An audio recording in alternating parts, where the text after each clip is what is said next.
What? Oh man, I think you guys can hear me now. Well, how you guys doing? How's everyone going, man? How's everything going? How's everyone doing?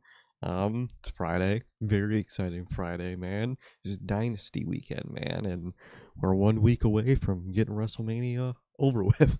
So I'm getting excited. I'm getting excited. Not for the pay-per-view itself, but for to get it over with, really. Brother. Oh, man. Guys, what is going on? What is going on? How's everybody doing here today for your Friday's edition of the news? Thank you guys, as always, for joining us for another edition of said news. We are here today to discuss a ridiculous amount of WWE stories following everything that happened 1 week ago on last Friday with the whole Pat McAfee debacle, and it somehow gets even worse. It's very funny to me that people are genuinely trying to defend this or pass this by, and we talked about this a lot on Monday. So we'll get into all of that. But how's everybody doing? Thank you guys for joining us here for another edition of the news. This is not only the news, we got predictions. And ladies and gentlemen, 6 years ago this week, as you can see on the bottom of your screen, is the 6-year anniversary of NHP, bro. So we'll obviously talk about that here in just a second. But as for everything else, how's everybody doing? Thank you guys for joining us. If it's your first time watching, you guys do not know how the show works. Every Monday, we are on here after Raw with Unscripted. Every Friday at 3 p.m. Central, we are on here with the news and for the pay-per-views for both WWE and AEW. We are live directly after the show goes off the air with the official post-show review. Speaking of that, if you guys are interested, Sunday after AEW Dynasty, probably at midnight, we will be live with the post-show review. For AEW's Dynasty, so we're excited for that, man. And so also, if you guys did miss this past Monday's edition of Unscripted, you guys can now find that on all platforms, that is Spotify, Apple Podcasts, and if you want to stay first, join us right here live every Monday after Raw for Unscripted. Also, if you guys have not got a chance to get your hands on some of the official NHP merchandise, you guys can now find this live on the merch shop. That is vonfair.com. Links at the top of the description of this very video, where you can find this beautiful piece of NHP merchandise, the brand new slept-on design, as well as all the other OG designs live on there as we speak, man. So, with that being said, again, bonfair.com. The link is at the top of the description of this very video, man. Also, if this is your first time watching and you guys do not know who we are here at NHP, I am Johnny, one half of the host of this very show. And as for the other half, we got my man Sir K here. Sir K, go ahead, let everybody know what it is you are smiling about today. You know, man, I'm smiling because, and it's the only reason, it's our 6-year anniversary of the podcast, man. It's wild. 6 years. It's been insane, dude. Does not feel like it's been 6 years, man. It really doesn't. Over half a decade of NHP, man. Closer to its decade anniversary than we are to the start of NHP. It's wild, man. The journey's been wild. The evolution has been wild, man. I mean, from starting off playing Call of Duty in the background and forgetting to turn off the audio for the game, to going to 2K to have that crash all the time, and there was one stream that was broken up in like 6 fucking 20-minute parts. Insane journey, man, to finally being on camera and having mic setups and just evolution over time of everything, man, of the graphics, of the style of the way we talk to you guys, interact with you guys, all you guys that has joined us on this journey, man. It's crazy. 6 years doesn't feel real. It really doesn't. And it's been great, dude. It's been a great, amazing fucking 6 years, man. And there's gonna be many more to come, man. We're gonna hit a decade very soon. For only 4 years and we'll hit a decade, which is fucking wild, dude. And we'll be here for it, man. I'm very excited, man. It's been a crazy 6 years, and we're just gonna keep going, man. You know us. We just keep going, man. But like Durante always asks, how's life? How's the family? Life's good. Family's good. How is everybody doing in the live chat? How's everyone doing watching the replay. What about you, bro? How are you doing? Doing pretty good. Obviously this is the start of big back-to-back weekends, as obviously we got Dynasty Sunday, we got WrestleMania next week, so it's obviously going to be a very busy time for us per usual, man. But just to say a couple words, obviously we get on here every year and kind of just talk a little bit about the past year, the past however many years it's been. And this is obviously always a special episode, man. I still remember the OG, I still remember the OG video that took us oh my God, 10 million tries to do, but the minute it's the only video up on the channel. Everything else is obviously listed as a live stream. But if you go to the videos tab, you'll see the what's next video, and it was the announcement video of NHP, and the part that just has me in it. It genuinely took us like 10 million tries to do, but the minute me and Sir K got on camera together, it was one and done. Yeah, exactly. We did one shot and it was done. So to be fair, I think I made you laugh like half of those takes. So it's not my fault. 100% it was, bro. 100% it was, because this dude was behind the camera and I'm just looking at him trying not to fucking laugh. I think we just got tired of laughing, so then it eventually worked. But man, the minute we got on camera together, it was an instant, bro. But man, it's crazy. It's so crazy, like, how many of you guys, like, that there's so much to be grateful for. There's so much to be grateful for, man. And it's very important to me every year that we do stop and just say a couple words on the anniversary. It's obviously very important to know where you come from. And to remember where you come from. And I remember where we came from, man, because we came from sitting here for damn near almost a year, months on end, nobody here, just doing it for the love of the game, because we love talking wrestling, and to have you guys here now, to have people that actually do interact with us on a weekly basis, and to have you guys here all the time, man. You guys really do feel like family, and I really can't say it enough. I can't thank you guys enough. We say it in the outro every time, but it's so true, man. Like, thank you guys. We love you guys, man.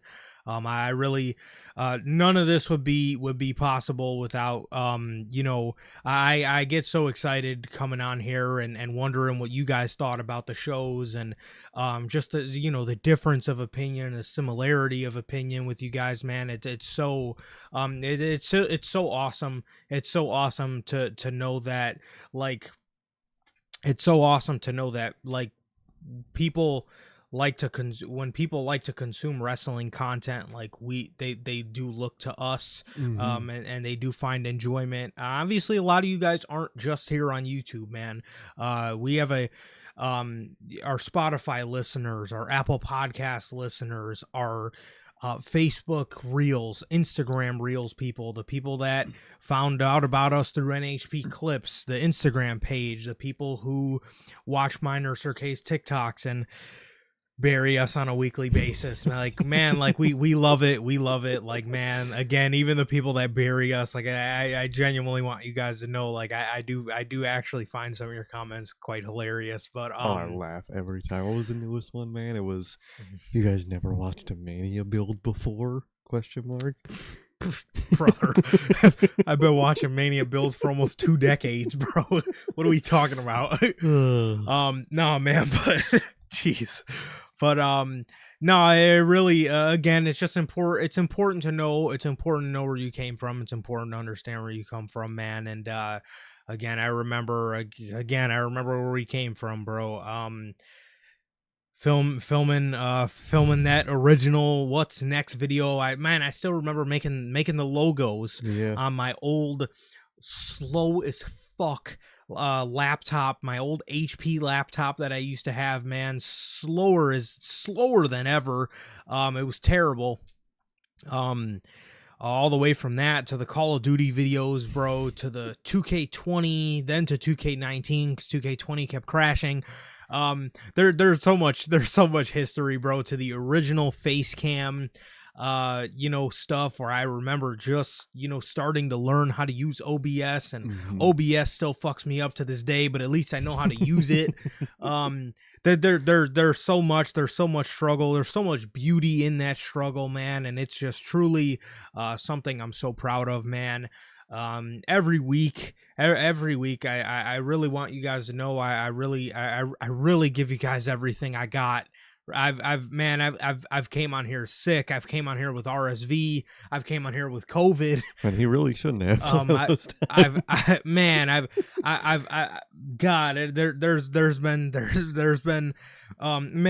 really give you guys everything I got. I really want you guys to know this is something I'm really passionate about.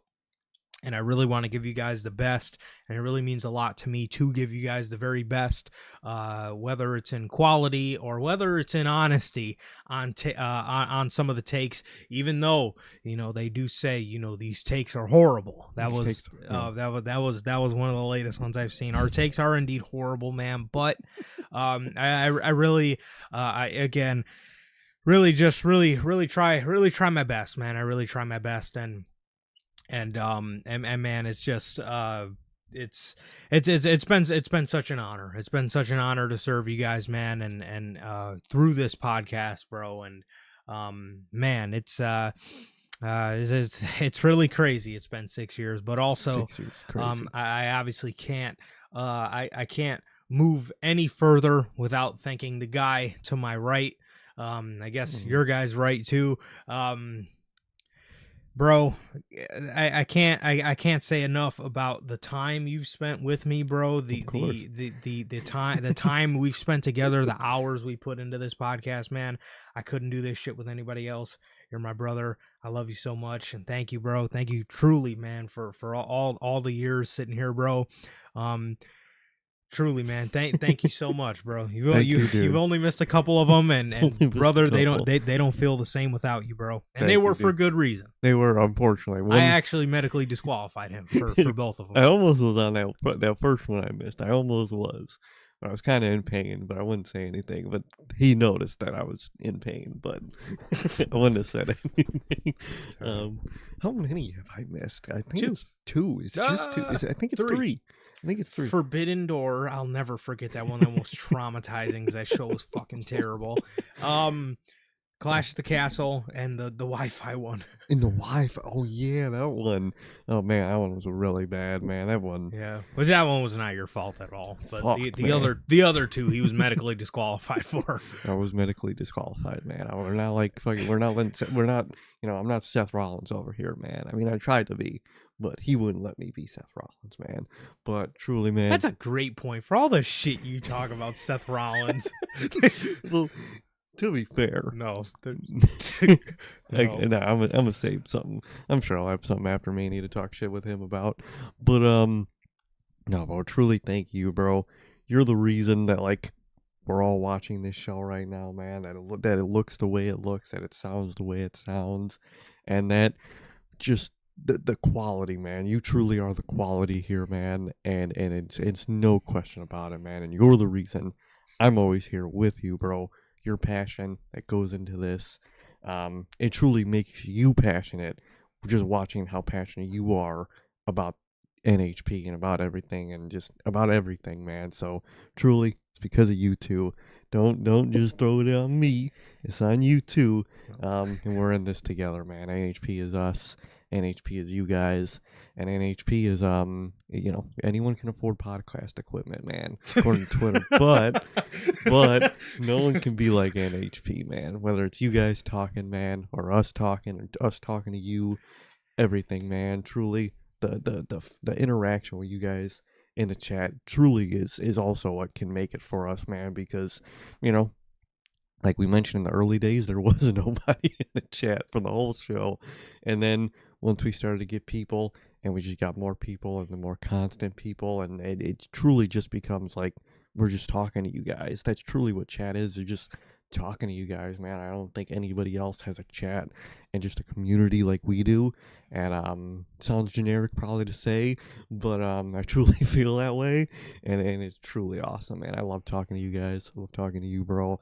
I love getting pissed on a Monday night and going on. I love getting pissed on a Friday and going on. And it's truly been amazing, man. It truly has been. No, absolutely, man, absolutely, and no, I mean, bro, you, the amount of great laughs and great conversations you give me on a weekly basis, man, it is definitely not just. Just wait till we get to the predictions, man, and that main event. No, brother, it's definitely it is your effort just as much as it is mine. Somebody to be, I tell you, it takes a special being to be as receptive to my ridiculousness and my overthinking about graphics, about the way things look, the way things sound, whatever. Well, it takes a lot. I understand it. I'm sure it takes a lot to deal with somebody who is a ridiculous perfectionist. As me, I think I'm just that way. Everything has to be a certain way. And you were very receptive. You fucking never get annoyed. No. And again, man, I mean, the amount of the amount of laughs you've given me on this show, again, there's no duo like us, bro. So it's something that I'll forever cherish this time. And like you said, man, it's not just us. We are, all of us are NHP. All of us are Notorious heels, bro. Yeah. It's just not we are NH. You know, we are. Oh, NHP. Brother, we can make that theme song. Yeah, no. But no, sorry. Go ahead. I just thought of that. No, man. I mean, it's all of us, bro. It's all of us, man. So again, thank you guys so much for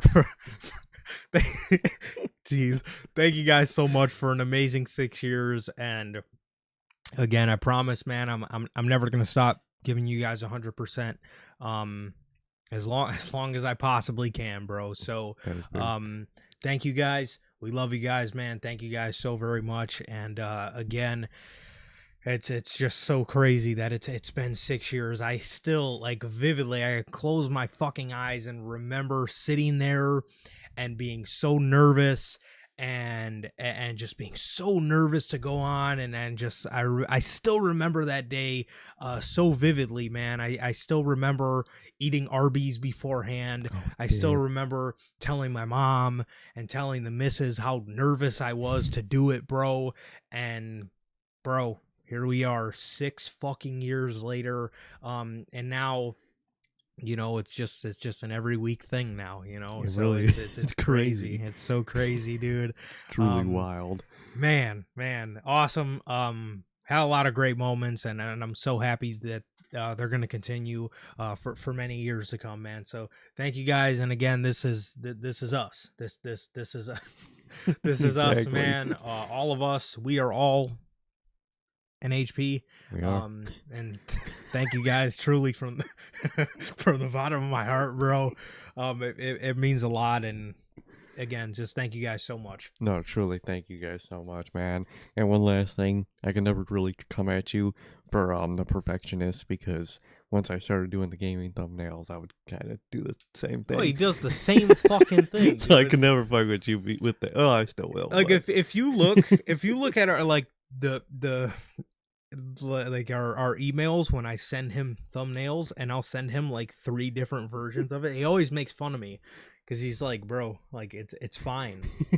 But no, it's I fine. Get it though, and he does the same fucking thing, bro. He does the same thing. So it is quite ridiculous, bro. It is quite ridiculous. But also too, not even just NHP, man. I want to give this guy his props for everything he does with NHG. You know what I mean? He does a great job with the gaming, and he does a great job communicating with me. You know, unlike WWE, we actually have great communication. Now, granted, there's only 2 of us, but there's only 2 of us. I guess they're a whole ass company, but they need to have better communication. And he always, you know, he always relays to me again what he wants to do, things he wants to do for thumbnails and stuff like that. Always communicates to me, and honestly does a great job and really shoulders a lot of the gaming responsibilities, man. So again, he does a great job there, and you do a great job always kind of coming up with suggestions for what we should play and kind of what would be good stuff to talk to while we play. Yeah. So again, just want to give a huge shout out to Sir K for his, I want to give him his flowers for what he does, everything he does related to that as well. So Truly. Thank you, dude. Thank you. As for you guys, bro, Hunter's been with us for a long time, man. Hunter's damn near an OG. He's an OG. He's damn near an OG. Durante, bro. Always. Sister Bell. Bell wasn't too long after the beginning, man. Manager Logan, of course he's not here. He fucking misses the 6-year anniversary show. Bell. Logan's been locked in with us since day one. Logan's been locked in with us since we were kids. Mm-hmm. He was a kid too. But no, exactly. And even people like my guy Tom's Thank new you, to the bro. NHP family, but it means so much, bro. It means so much. Again, it never ever mattered how long you guys were here, man, but just the fact that you guys are here, man. And I'm so glad you're locked in with us now. And of course, we have Mr. Walk him down and cut they shiz off, bro. Gotti's been with us for about 3 years, so about half the way. And man, we can't thank you guys enough, man. We can't thank you guys enough. You guys are truly so special, and like my guy Tom says, bro. Says he has a place to vent for WWE dumbassery. Bro. I'm glad we could provide an outlet for you guys to vent for all the dumbassery. Now these days it tends to be WWE more than fucking anything, but and we're about to get into that here in just a second. But man, and of course Pops, thank you so much for being here. So grateful to have somebody as supportive as you, man. So thank you so much. Love you so much, and we love all you guys, man. But bro, again, that was the mission from day one, right? We wanted to provide an outlet. We wanted to provide a space for wrestling fans to go be able to share their opinion, not get called a dumbass, a jackass, you know. Now, don't get me wrong. I'll roast somebody if I got to. 100%. If there's some chicanery going on in chat, then we got to put a stop to that. But for the most part, everybody that comes through here is obviously respectful about their opinions, bro, and we all are able to share our opinions, bro. So exactly. Oh, hey, Tom, we got that locked brother, and I already got it queued up, dog. I already got it queued up. I don't you worry. But hey, man, let's again, thank you guys so much for an amazing 6 years. Happy 6 years to NHP. Truly. We're gonna start you guys off with some WWE today. Oh man, and we might be here a while. We might. We're gonna end you guys on the Dynasty predictions. We're gonna end you guys off with the Dynasty predictions here today, as oh Lord. Oh man, here it goes. Here he comes. Oh WWE. What have they been doing, man? We're gonna start you guys off with Pat McAfee. Oh God. What do you know? We're gonna start you guys off with Pat McAfee as bro. We'll start you guys off exactly from 1 week ago at SmackDown. According to Mike Johnson, a PW insider, regarding the Pat McAfee reveal on SmackDown, those spoken to believe this was an edict from TKO brass to WWE creative, not an idea originated in the WWE writing room. I don't know if that's any better at this point. And was approved, I repeat, not an idea that originated in the WWE writing room, but was approved by Paul Triple H Levesque. One source noted the edict may have come from about as far up as Ari Emanuel, the CEO of TKO. And also, I found this out over the past week, is Pat McAfee's personal agent That's weird. I don't know how that's allowed, how your boss technically can be your personal agent. Yeah, it should be some type of something illegal, but you know businesses. It's not. Yeah, that doesn't make much sense to me at all. But again, WWE, I guess, has gotten away with a lot of stuff that probably should not be legal in the workplace. But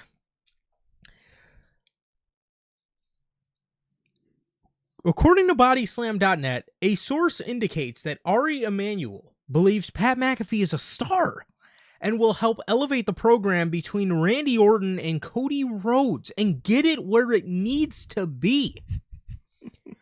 Between his show on ESPN and SmackDown episodes before WrestleMania, TKO are firm believers that mainstream names will help bring more eyes to the product and sell more tickets as they return to Las Vegas. The next story I'm going to read kind of goes into a different, not a different, but it talks about a different aspect of it. Based off these aspects, bro, what are your thoughts on this idea? Does this shock you that this idea does not come from WWE and it comes from TKO? And does it shock you that Triple H, this idea was approved by Paul Triple H Levesque? It does not shock me, man. I think Triple H has as much spine as he has hair, which is none. Man has no spine, whether it was Vince McMahon, whether it's TKO, whether it's anybody, really. Even his own writers, you watch on Real, he has no spine. He just asks them what they want to do, and he kind of just goes with it half the time. It's very rare he's seen to shut shit down. And he's kind of spineless, man. He's kind of spineless, kind of just lets anybody do whatever they want around him. And that's what TKO did. They went in, they stepped in, and they wanted Pat McAfee to be a part of this storyline, to elevate it, man. To elevate it, get a lot of eyes in there, man. Because a man whose post had 1,000 likes on Twitter is definitely gonna move tickets, man. It's definitely gonna be a man that moves tickets, man. I think I think Kyle Fletcher gets more likes on Twitter than Pat McAfee, but all right. But like, dude, what are you guys doing, man? First of all, what do you think Pat McAfee is? He's nothing. He's a C-list celebrity, man. You don't know Pat McAfee if you're not in like that football, like Yes. UFC weird dude bro circle. You don't know him if you're not in that circle. And if you're in that circle, I'm sure you know about Mania, because I'm sure I'm sure UFC advertised fucking WWE as much as fucking the reverse goes on. At least I hope so. From the UFC ads we get on WWE television, I hope it's the reverse.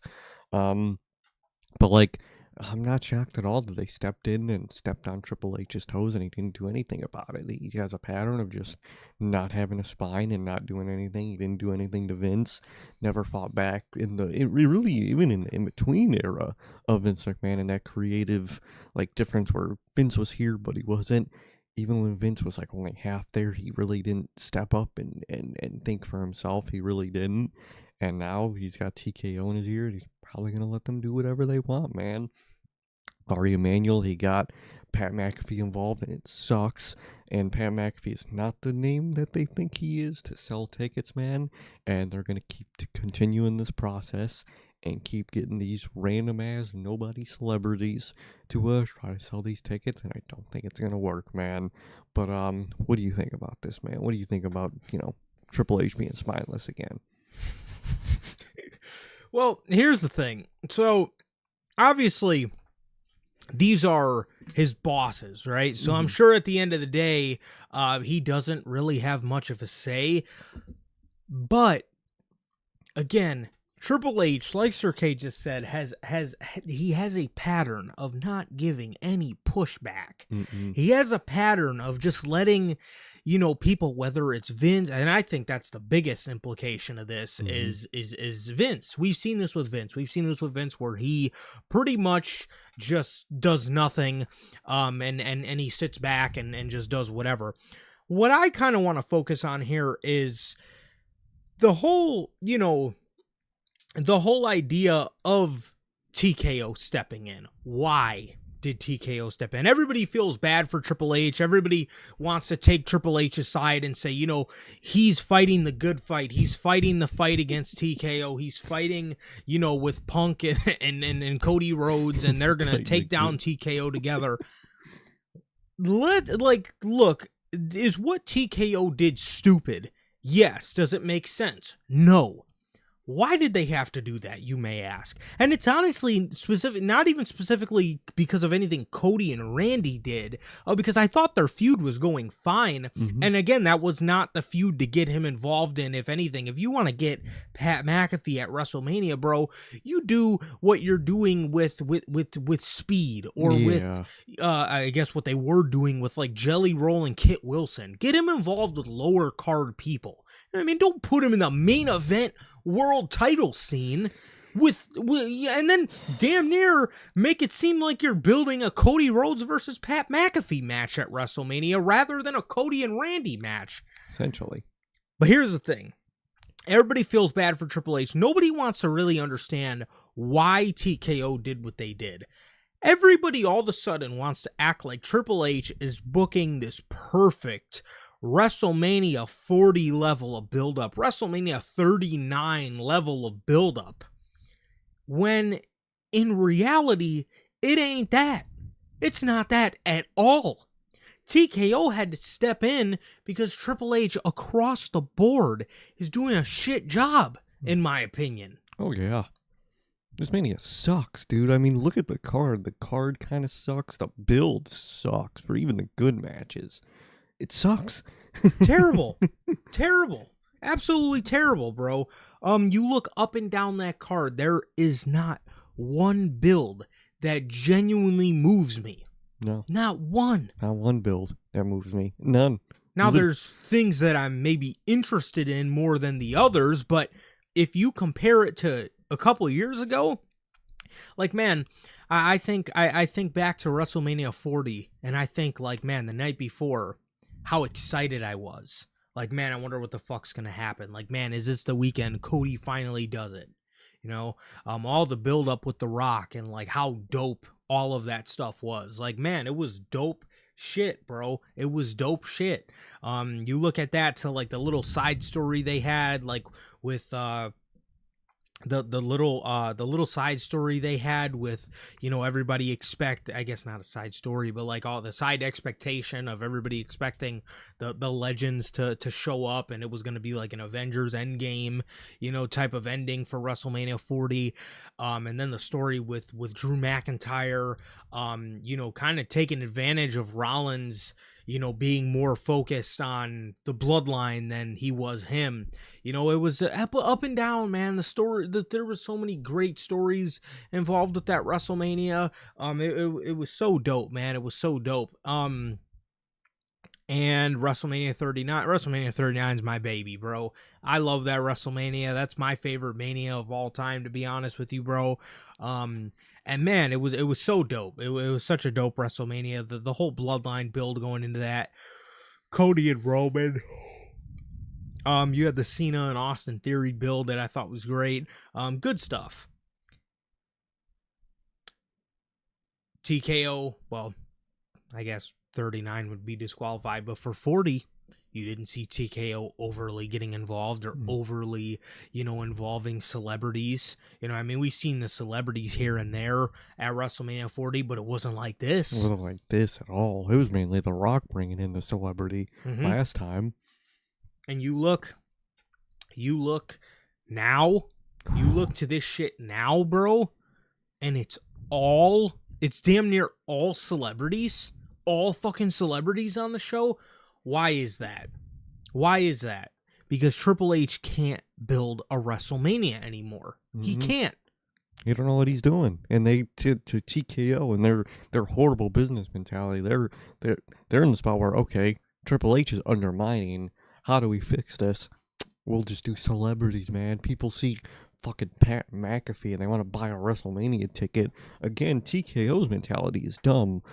But I also get the stepping in mentality because someone does gotta step in on Triple H. He don't know what he's doing, man. Bro's driving off on the side streets. He's in the ditch. You gotta grab the wheel and you gotta make sure he's in the lane. He's getting out the lane, and you gotta grab the wheel. But with TKO, they're kind of just grabbing the wheel and sending them into a wall. Yeah. But I get what you mean, man. You kind of gotta step in on Triple H at this point. See, here's the thing too. Even with these little like leaked text messages that have been going around and like things that Triple H has been saying, he didn't really get a full say until WrestleMania 40. So it really, like, looking back, it makes you think, like, was the build to both of those Manias, like, Triple H, like, with the assisted steering of Vince McMahon? Does he need assisted steering? Is that what does Triple H need to be, like, the second in command in order to truly be great? Because that's what it kind of seems like, man. I mean, like, you mean to tell me my favorite WrestleManias that I done credited to this motherfucker? He's talking about, you know, he didn't really deserve credit for, like, them until, like, those Manias, until Mania 40 itself. So what about the build to WrestleMania 40? Mm-hmm. And again, the build to WrestleMania 39 and 40. I mean, we obviously knew. We've been known that the ending to Mania 39 was a Vince call. Mm-hmm. And in hindsight, I gotta say, the old fucking man was right. Fucking creep was right. The old creep was right. So it's like, it really, like, makes me backtrack and think, like, does this dude need training wheels? Like, does he need somebody to, like, hold the bike up for him while he pedals? Because, like, Mania 41, Mania 42, these builds have fucking these builds have fucking sucked, bro. They've sucked. No, they've sucked. They've really fucking sucked. And I don't know if he knows what he's doing, but from his time in NXT, from his time on the main roster, it seems like he really does do his best when he's, like, not leading the charge, but assisting the steering, man. Maybe that's his role. Maybe they need to get somebody in. Now, that's the thing. Anybody I feel like TKO is going to get in, I feel like is going to be worse. I feel like he's going to have those TKO-isms. So they're kind of in a really bad spot where who do you really make as your number one, man? Because apparently Triple H does best as number two, but, like, I can't think of a number one that's going to be truly good. Maybe, you know, because all the possible options really are still wrestling. Like Cody, I feel like he would know what he's doing overall, and for other people, I think he could do well. And you got AJ Styles, maybe you got people, but, like, you really don't got a true number one that really Triple H could work with, man. And I think he's kind of set to be doomed at this point, man. I really think he is. Yeah, I don't know. I truly do not know where we went so wrong. I truly do not know where we went so wrong with this shit, man. I mean, bro, again, the stuff that really throws me off is the NXT stuff, because he was solely the man. He was the top brass in NXT, and he had his team under him, which a lot of that team is, like, still in with the company today. You obviously have, like, the Regals are still there, the Ryan Wards are still there, so it's like, it doesn't make sense. It just does not make sense to me where we went so wrong with all this. And especially, like, with his NXT stuff, but then again, it was so good. It was ridiculously good, but then again, it's like, at the same time, you know, how, I mean, yeah, you can ask, like, how much of that was really from him. Maybe he was just taking suggestions from his team, but, like, I just have a hard time believing that for a 4-year run that didn't have a lot to do with him. I believe it did. I think it did, but the thing about NXT was, like, a simpler cycle. He would get people, he would use them, it'd be great, then he'd call them up, and then that's kind of he has a new thing to focus on. Now he's got, you know, a normal roster where he's got, if someone loses a title, you still got to fucking do something with them and whatnot. And with NXT, he kind of had the fucking horrible ass main roster he could compare to, and that just made NXT look better.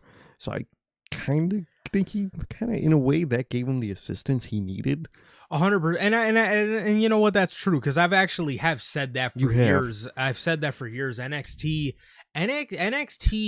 booking was almost like a crutch. You know what I mean? Like, if Finn Balor was the NXT champion, once he lost that NXT title, you know, Vince wanted him. Vince wanted him up. So Triple H didn't have the crutch of like, okay, the demon just lost. What do I do with him? You know what I mean? It's like, oh shit, the demon lost. All right, you're going up. All right, deuces. You know, and then, okay, now I got this new shiny toy, you know, Andrade to focus on, or, you know, Bobby Roode, or whatever the next names up were in NXT. So it was a bit of a crutch, but the thing with NXT though that trips me up is the stories. It was so good. You know what I mean? This is the guy behind the fucking Gargano Ciampa story.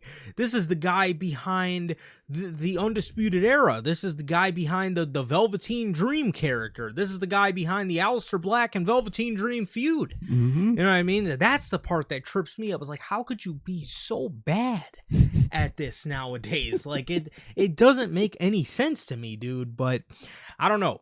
I really don't know, but it does not shock me in the slightest that it does not shock me at all that it was approved by him, and it also doesn't shock me that TKO felt like they had to step in, which again, they're not the type to step in and steer you in the right direction. They're the type to step in and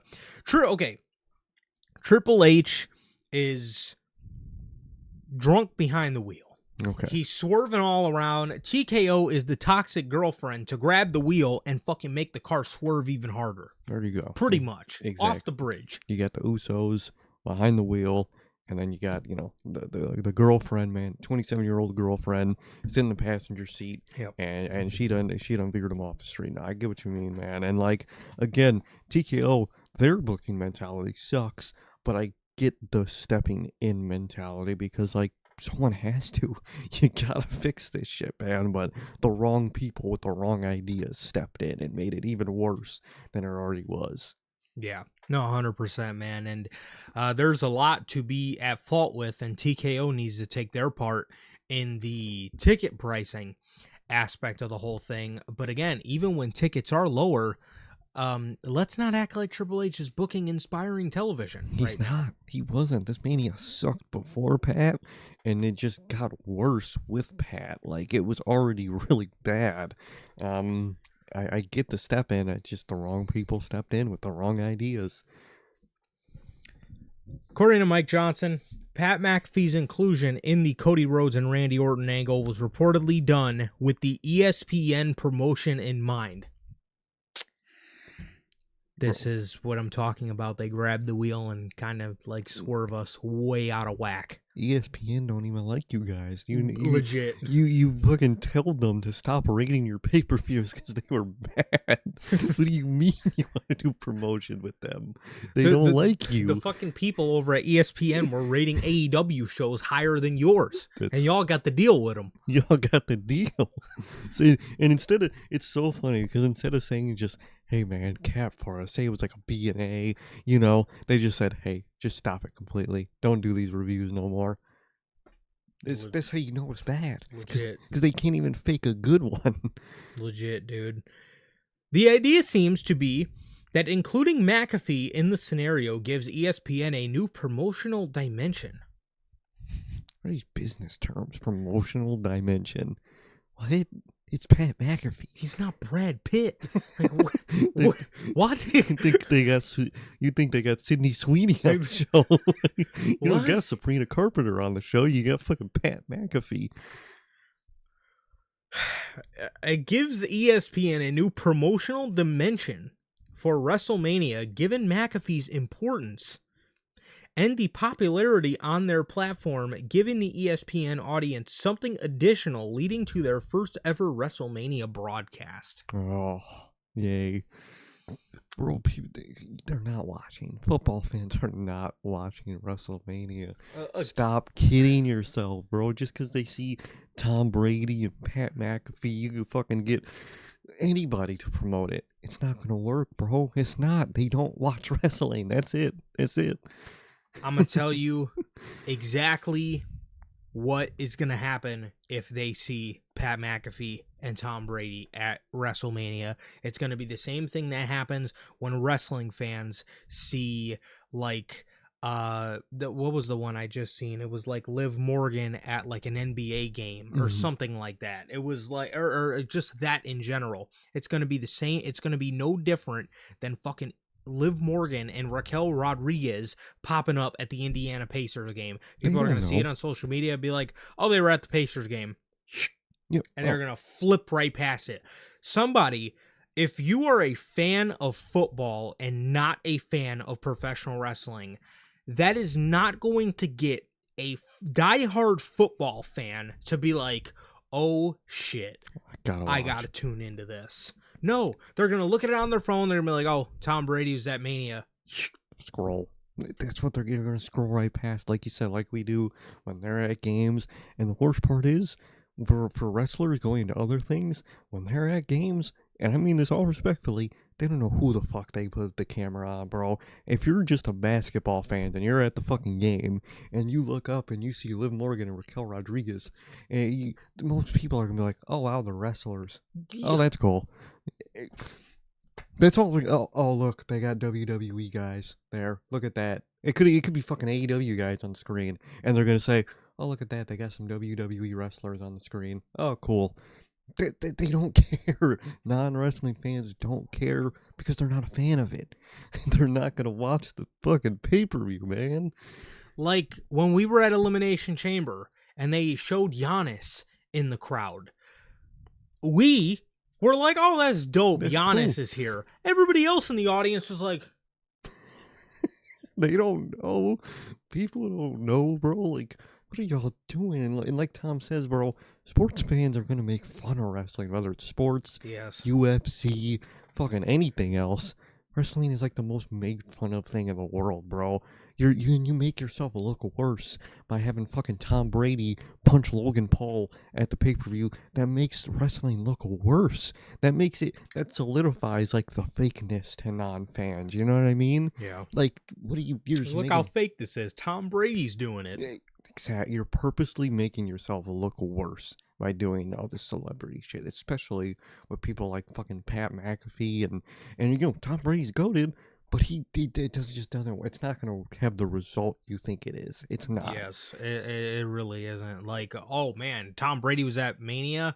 I gotta watch WWE for the remainder of the year. I gotta buy a $2,000 ticket to go. Fuck no. Nobody's saying this, bro. It's a very TKO thing to hear. It does not shock me in the slightest, and they have their ESPN promotion in mind, which again they have everything else in mind but WWE creative, and Triple H has everything in mind but inspiring television. That is true. So I mean, I mean, we're really dealing with two evils here, bro. This is an interesting one. That's right. Pat McAfee originally turned down being unveiled as Randy Orton's mystery caller ahead of WrestleMania 42. Pat McAfee originally turned this idea down, but WWE was by Uncle Dave. Forgot to mention. Goat. And due to Pat McAfee initially turning down Ari's request for him to be involved in the Orton/Rhodes feud, WWE was scrambling to come up with somebody to take his place. Y'all don't got the backup? Y'all don't. And like, that's a thing that like Triple H used to be goated at, or at least we think he was. Whether it's Gunther and Ray, whether it's Pat McAfee being the mystery caller, whether it's any of this shit. You don't got a backup for none of your major plans. I get not having a backup for the fucking like U.S. title match if someone goes under. You're like, oh shit, what do we do? This is the world. You put this in the world title scene. You don't got a backup for this? You don't got a backup for the Gunther, the man that just retired, the greatest of all time, John Cena. You don't have a backup Mania match locked and loaded ready. You had to find Seth Rollins. You had to get Seth Rollins to show up to the show, probably injured. I don't care what his doctor said. He's probably still fucked. He's going to show up to the show because you don't got no backups. You didn't have a backup to the mystery caller. You just have him go out there. You're just expecting Pat McAfee to just do it? What are you doing? And that the best part about this means they started the whole storyline before even talking to Pat. What are you doing? What are you doing? Bro.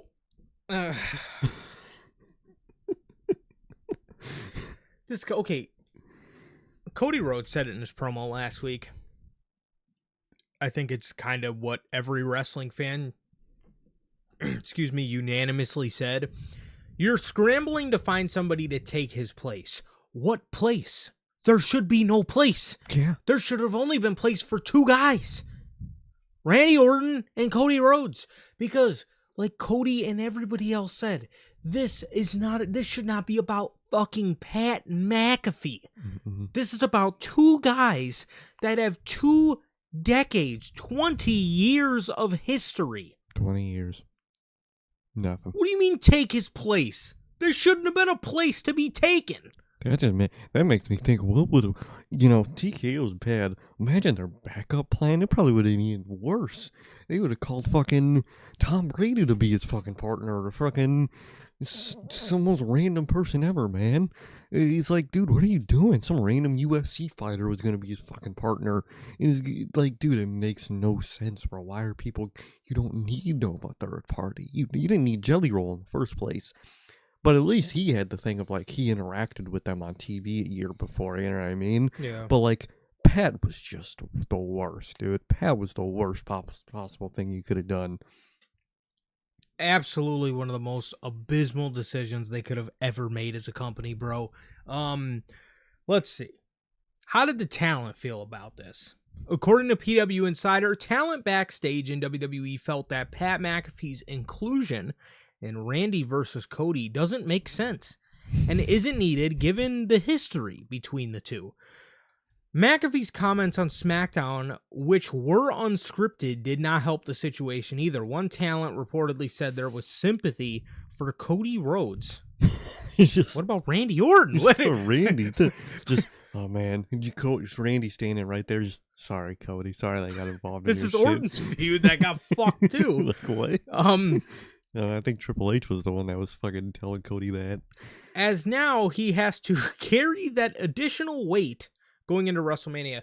I give the guy a lot of slack, but I actually did see Damian Priest completely buried this in an interview.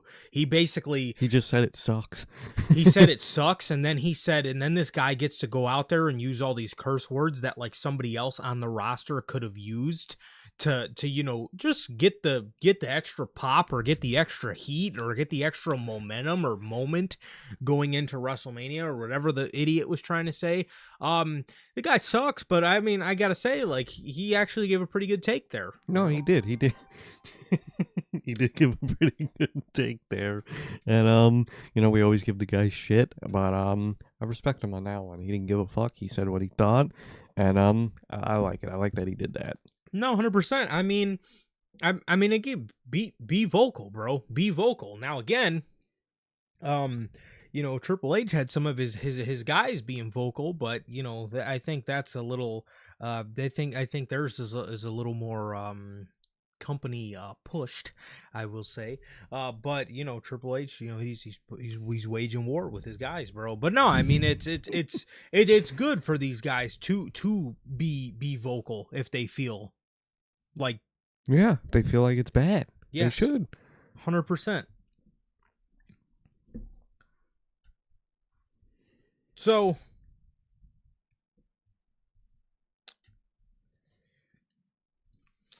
according to Uncle Dave, multiple people have said that what Pat McAfee said in knocking the company for Mania tickets and record low ratings was not written for him. As far as where those lines came from, the belief is that Pat McAfee came up with those lines himself and was given permission to do so from someone. The writer on record for the segment was Christian Sowell, and there was a writer so Creative itself was aware of McAfee and aware that it was not a Triple H call, but something done over his head. However, the promo McAfee did was not the promo that Sowell told Triple H that Pat McAfee was going to do. So the guy actively went off script to bury the company? Like, and then like from the way it sounds, did that writer like probably low-key know what he was gonna do, but just told Triple H, yeah, bro, I don't know, he just said that. Like, holy dysfunctional organization here, bro. Does anyone know what the fuck is going on? The writer don't know. You kind of just told the writer, but Triple H knows, but it wasn't Triple H's idea. Someone else got Pat McAfee involved, but gave him the power to say his own shit. What is going on here, bro? Does no one know what's going on? Does no one know the direction? You didn't give Pat McAfee like truly like a bullet point. You just had him write. You just wrote something for Pat McAfee and just expected him to just say that, some generic garbage. And like what he said still sucked. But like, what are you guys doing? This is why you don't involve third party ass people like Pat McAfee, because he's in that moment. He has to make up something to try to make some type of sense in it. I just buried the company. But like, this is the result of your disorganization is that moment right there, bro. And that's really interesting too, because now when we get to the promos that were cut by Cody Rhodes and CM Punk, that makes a lot more sense. It seems like this Christian Sowell guy told Triple H, hey, Pat is gonna cut a promo. Triple H and Sowell were under the assumption it was going to be one thing, and then Pat went a completely other direction.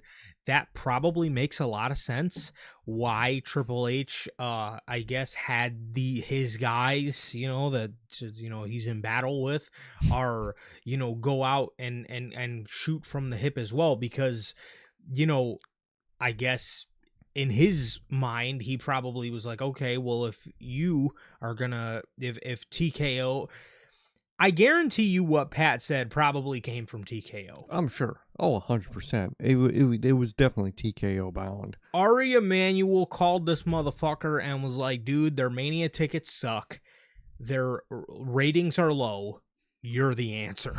You're the answer. Now there's a lot of delusion in there. There's a lot of truth in there. There's a lot of delusion in there. So I guess it would make sense for Triple H to kind of be like, okay, all right, at least I could see him being like, okay, well, if they want to go off the cuff, then I'm going to go off the cuff and say this shit sucks. Where we all fucking go wrong, this is the shit WCW did. And again, Triple H can have his guys go out there and say whatever the fuck they want. TKO still got power. Mm-hmm. So what good does this really do? You're just because now I'm sure Pat's gonna go on the show tonight and say some shit about CM Punk and Cody Rhodes, but like you're just making your situation worse. You're just putting some fuel on the fire for this whole situation, man. Through and through, it just looks horrible, man. The company just looks really bad, just on and off screen right now with all this going on. Terrible, bro. Terrible. Tom, bro. That's all we say. We always say that, bro. We always say that, dude. This was AEW. We wouldn't hear the fucking end of it, of how much of a Tony Khan cokehead he is, and he doesn't know what he's doing, and all this. We wouldn't hear the end of it, but it's Triple H, so it's okay. So Triple H is the hero for fighting back against TKO, man. It's a war they're raging backstage, man. It's like, no, it's not. It's sad. It is. It's just Triple H fighting for power that he apparently is never going to truly have. No, he's just never going to have power. So he can have his boys go out there and say all the hypocritical bullshit that they want. I mean, it's not doing anything productive. It really isn't. So, let's see. Let's see. According to WrestleVotes, WWE has reworked some of the plans for tonight's SmackDown. Oh, following the negative reception to Pat McAfee's involvement in Randy Orton versus Cody Rhodes.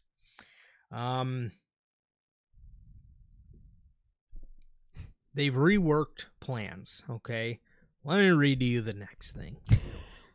According to The Observer, Ari Emanuel.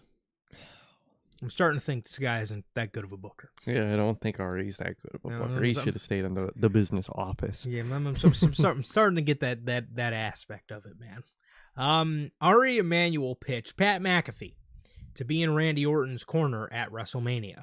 Now, we all know that. Okay, he's all over the graphics. While Jelly Roll will be in the corner of Cody Rhodes. So you didn't learn. Hold on. And as a part of the deal, Pat McAfee will team with Randy Orton at Backlash to face Cody Rhodes and Jelly Roll. So you didn't learn. So you didn't adjust SmackDown to fix this shit. You're gonna double down and be like, you know what? They're mad at it, and that's what we want because they're mad. That means they're gonna watch, and we're just gonna make it worse. They're fucking morons, man. They're doubling down, and they're morons. We're gonna get Jelly Roll walking out with fucking Cody Rhodes at WrestleMania. We're gonna get Pat McAfee with Randy Orton at WrestleMania. And we're going to get a fucking tag match at Backlash, dude. So, first of all, the story from last week where Fatu was supposed to get that match, Fatu's going to get fucked over because you want to do dumb shit with celebrities. So that's just great for fucking poor Jacob Fatu. Him and Drew get the shit or nothing match at WrestleMania. And now the comeback after WrestleMania, they have to wait for because Pat McAfee and Jelly Roll are going to be in tagging with Cody and Randy. That's horrible, dude. You're not changing plans. You're not adjusting the show accordingly. They're going to double down and make it worse, man. I already know. I'm expecting the absolute worst of things to come out of Pat McAfee's mouth to make the whole situation worse. And it's just going to be bad. And they're going to double down, and Backlash is probably going to feature that tag match. And my God, that sounds horrible. Bro, plans are being reworked. And you mean to tell me you have more of a long-term plan with this? So the plans aren't being reworked. Like Sir K just said, in fact, you're doubling down. You're doubling down and saying, you know what? We want to take this further. We want to take this past Mania. So, like we said on Monday, this is essentially what you did with John Cena last year. Mm-hmm. Orton turns heel, aligns with a celebrity, like Cena aligned with Rock and Travis. Travis comes down, is in Cena's corner, kind of, or interferes in the Mania thing. That we were supposed to get the tag match, but then the tag match that we ended up getting was a fucking Cena and Logan Paul versus Cody and Jay, which was originally supposed to be Cody and the Usos versus Cena, Logan, and Travis. And then we'll actually get the actual match at SummerSlam, which is Cody just going to win the title back at SummerSlam? Like, where is the creativeness in there? All these fucking people on your roster, and you just flip the title back to Cody? What the fuck? By the end of everybody's career, nobody's going to be a champion, or they're going to get their first world title when they're like 48. Yep. Well, we're going to have to wait, 15 years, 16 years for Dominic to win the world title, according to Cody Rhodes. So he's going to be a champion in fucking 13 fucking years. Oh, yay. Like, what good? What good is this for anybody involved? What, like, and then too, bro, you want to talk about reworking the plans. Oh, here it goes. Here it is, guys.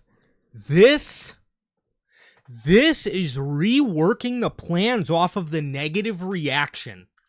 This is a segment. This is a segment tonight on SmackDown. Yep. This is literally a segment tonight on SmackDown, bro. And Pat McAfee and Cody Rhodes are center graphic. And guess who's in the corner? The guy getting the WWE title match at WrestleMania. Randy Orton looks like a background player. He looks like a side piece in this story. Pat fucking McAfee and Cody Rhodes are center of this graphic. Center of the graphic. You have Cody Rhodes fucking standing in front of Ellen DeGeneres over there, man. It looks horrible, and he's trying to be cool with them shades. It looks even worse, man. This is horrible. This is horrible. And, you know, they're going to double down. Pat's going to say some dumb shit tonight, and Randy's just going to be standing there just saying, like, yeah. Just saying, yeah, and agreeing with whatever dumb shit Pat's about to say tonight, and it's about to be horrible. And let's say they do switch plans, and you know, best case scenario, Randy Orton just turns on Pat tonight, and they just fucking scrap everything. And even if they do that, WWE is still gonna take the fucking high and mighty road and said, "See, this is why you don't freak out. This was the plan the whole time. You marks just take everything and run with it. You don't let anything play out." And their fucking mark-ass fans are gonna stick by that opinion, and they're gonna double down too. But I don't think that's gonna happen. I think they're gonna double down and make it worse and bring this past Mania, and that just fucking sucks, dude. That sucks. You're gonna have Orton's 15th title win be with the help of Pat McAfee, and he's probably just going to lose it back to Cody at SummerSlam, man. What the fuck is the point of any of this? Or even worse, Cody retains at Mania, and it takes Randy all the way till SummerSlam to win the fucking title. Either way, it fucking sucks through and through, and you're building some of the worst shit ever, man. What are you guys doing? Absolutely fucking terrible. Terrible right here, man. What is this, dog?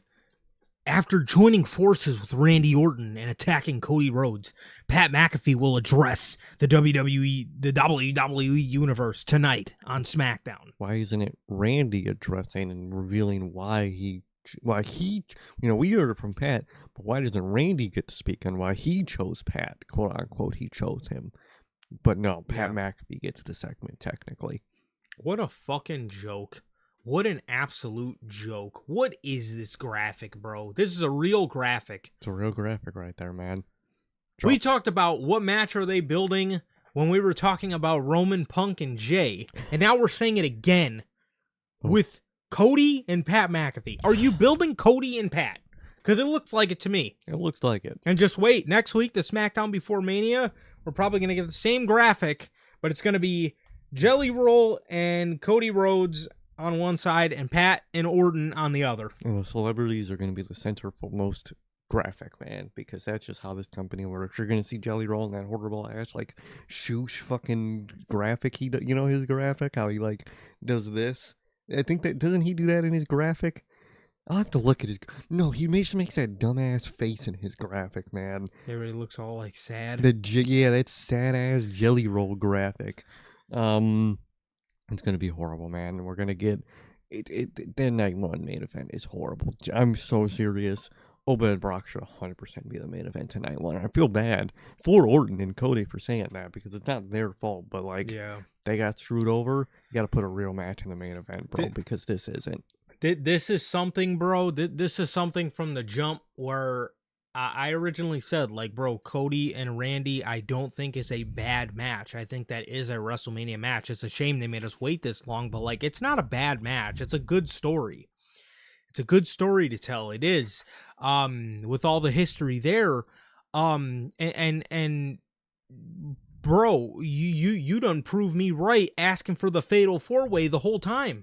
And again, I was never even completely against a Cody-Randy one-on-one match, but, like, this shit? Should just gave us the 4-Way, bro. Could have just gave us the 4-Way and called it a day. Like, would the 4-Way have protected us from this? Yeah. Maybe not even. Maybe not. Maybe everybody would have had their own celebrity to join up with. You know, fucking, Jacob would have brought out Ludacris. Drew would have brought out fucking... Drew would have fucking brought out Liam Gallagher from Oasis. Cody would have had Jelly Roll and Orton would have had Pat. It would have been fuck, man. Everyone would have had their own celebrity. God. Man, that was just horrible, man. So yeah, this is them reworking their plans. We got a segment that features Randy Orton as like Tom says is a heater for Pat, and you know that we're gonna have to ride this out to Jelly Roll and Pat in a tag match at Backlash. Right, for Cody Roll versus Pat Randolphy. I don't know. I couldn't think of anything, man. Oh my god. You know what? Okay. They're gonna call Pat and Orton Oh no. the punt. Oh my, yeah, they do. They're gonna call him the punt. Oh man. Oh man, because they both punt. Oh brother, I would, you know what? I would actually pay to see Pat try to do a punt, man. That would be the worst looking shit ever. Remember he did it to Adam Cole. He did? Oh, I don't remember that. Remember it was like the first attack. Adam Cole was like draped over the announce table. He was, and he did punt him. Yeah. I do kind of remember. I think, speaking of Adam Cole, I think right after they did that segment on the Pat McAfee show, Pat was doing, you know, the whole healing up thing and like being like, yeah, like all these short guys in the company. And I think he mentioned Adam Cole, and I think he mentioned Tommaso Ciampa, and his friend had to be like, no, he's fired. No, he's not with the company anymore either. Because I guess he just didn't know they weren't with the company. At least he didn't know Tommaso Ciampa wasn't with the company anymore. Because he tried to be like, you know, all these short guys. And I think from what I saw, he said Adam Cole, and then he said Ciampa, and his guy was like, dude, he's not with the company anymore. How do you not, like, dude? LOL. But see, these fans, bro, you know, Pat said on the Pat McAfee show, like, hey, you know, we got more surprises coming for WrestleMania. So if we don't see Jelly Roll by WrestleMania, you mean to tell me that's the big surprise? Jelly Roll's going to bust out in the main event? His return to maybe help Cody win, or, you know, maybe try to help Cody? Maybe. He's going to, you know, help Randy and Pat, and we get that new legacy, man. Let's get it. Let's get that new legacy, man. We just got to get one more. We got to get one more in here. Let's grab fucking Chaz Starboy, whatever his name is in NXT, and fucking put him in this group. Or let's grab fucking Ricky Smokes from NXT. What about the anime girl? Oh, we grabbed that anime girl from Anya. Evolve. Anya Reed or whatever. I don't know her last name. I don't remember. Whatever, you know, she's straight out of a manga, man. Get her. And you got the new legacy, bro. You got it. Terrible, dude. This is so terrible. Bro, you mean to tell me Pat's big surprise, the big cliffhanger for Pat that Pat McAfee's leaving till WrestleMania, is going to be a tag at Backlash? And the worst part is, he has a surprise for Mania, and he has a surprise for tonight. So, what's going on here? What are you guys doing? Is he about to bring out the whole fucking football team he used to fucking play with? Bro's gonna fucking bring out the 09 Colts. Like, dude, what are we doing, man? God. Well, maybe he's gonna bring out who did he play with on the Colts? Maybe he's gonna bring out my boy Peyton Manning. Maybe he's gonna bring out the sheriff. You know, maybe he's gonna bring out Colts legend T.Y. Hilton. Maybe, man. You know? I think he'll sell Mania tickets. Yeah. Maybe the people will come out for Peyton Manning, bro. He is the sheriff after all. He's the sheriff, man. Maybe he's like, buy a ticket, you get arrested, man. Come on, yeah, buy a ticket. 2000. What a joke. What a fucking joke. All right, man. That is all the news for Pat. That is all the litany of stories surrounding Pat McAfee. Regarding the promos that were cut from Triple H's boys, you know, since he is waging war upon the company, right? His boys, Cody Rhodes and CM Punk. According to Body Slam, sources indicate that Cody Rhodes was told from members of Creative to go to the ring and shoot from the hip regarding Pat McAfee and TKO. Rhodes and other members of Creative have legitimate gripes with TKO for sticking their nose in storylines close to WrestleMania multiple years in a row. See, bro, here's the thing. Cody Rhodes, listen. Cody Rhodes and CM Punk did, like, from the on a surface level, bro, did they cut good promos? Yes, they did. They cut good, fiery promos.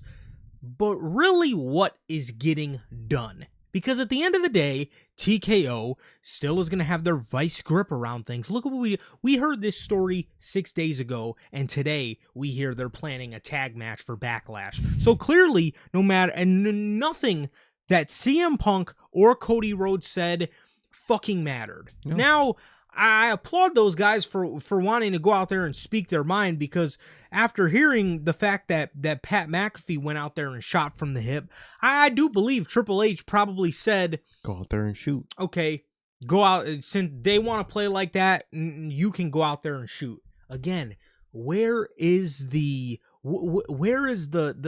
good in that? Again, look at what happened to WCW for doing that type of shit. Just makes you look bad. And Triple H, he's sending his boys out to do his work for him.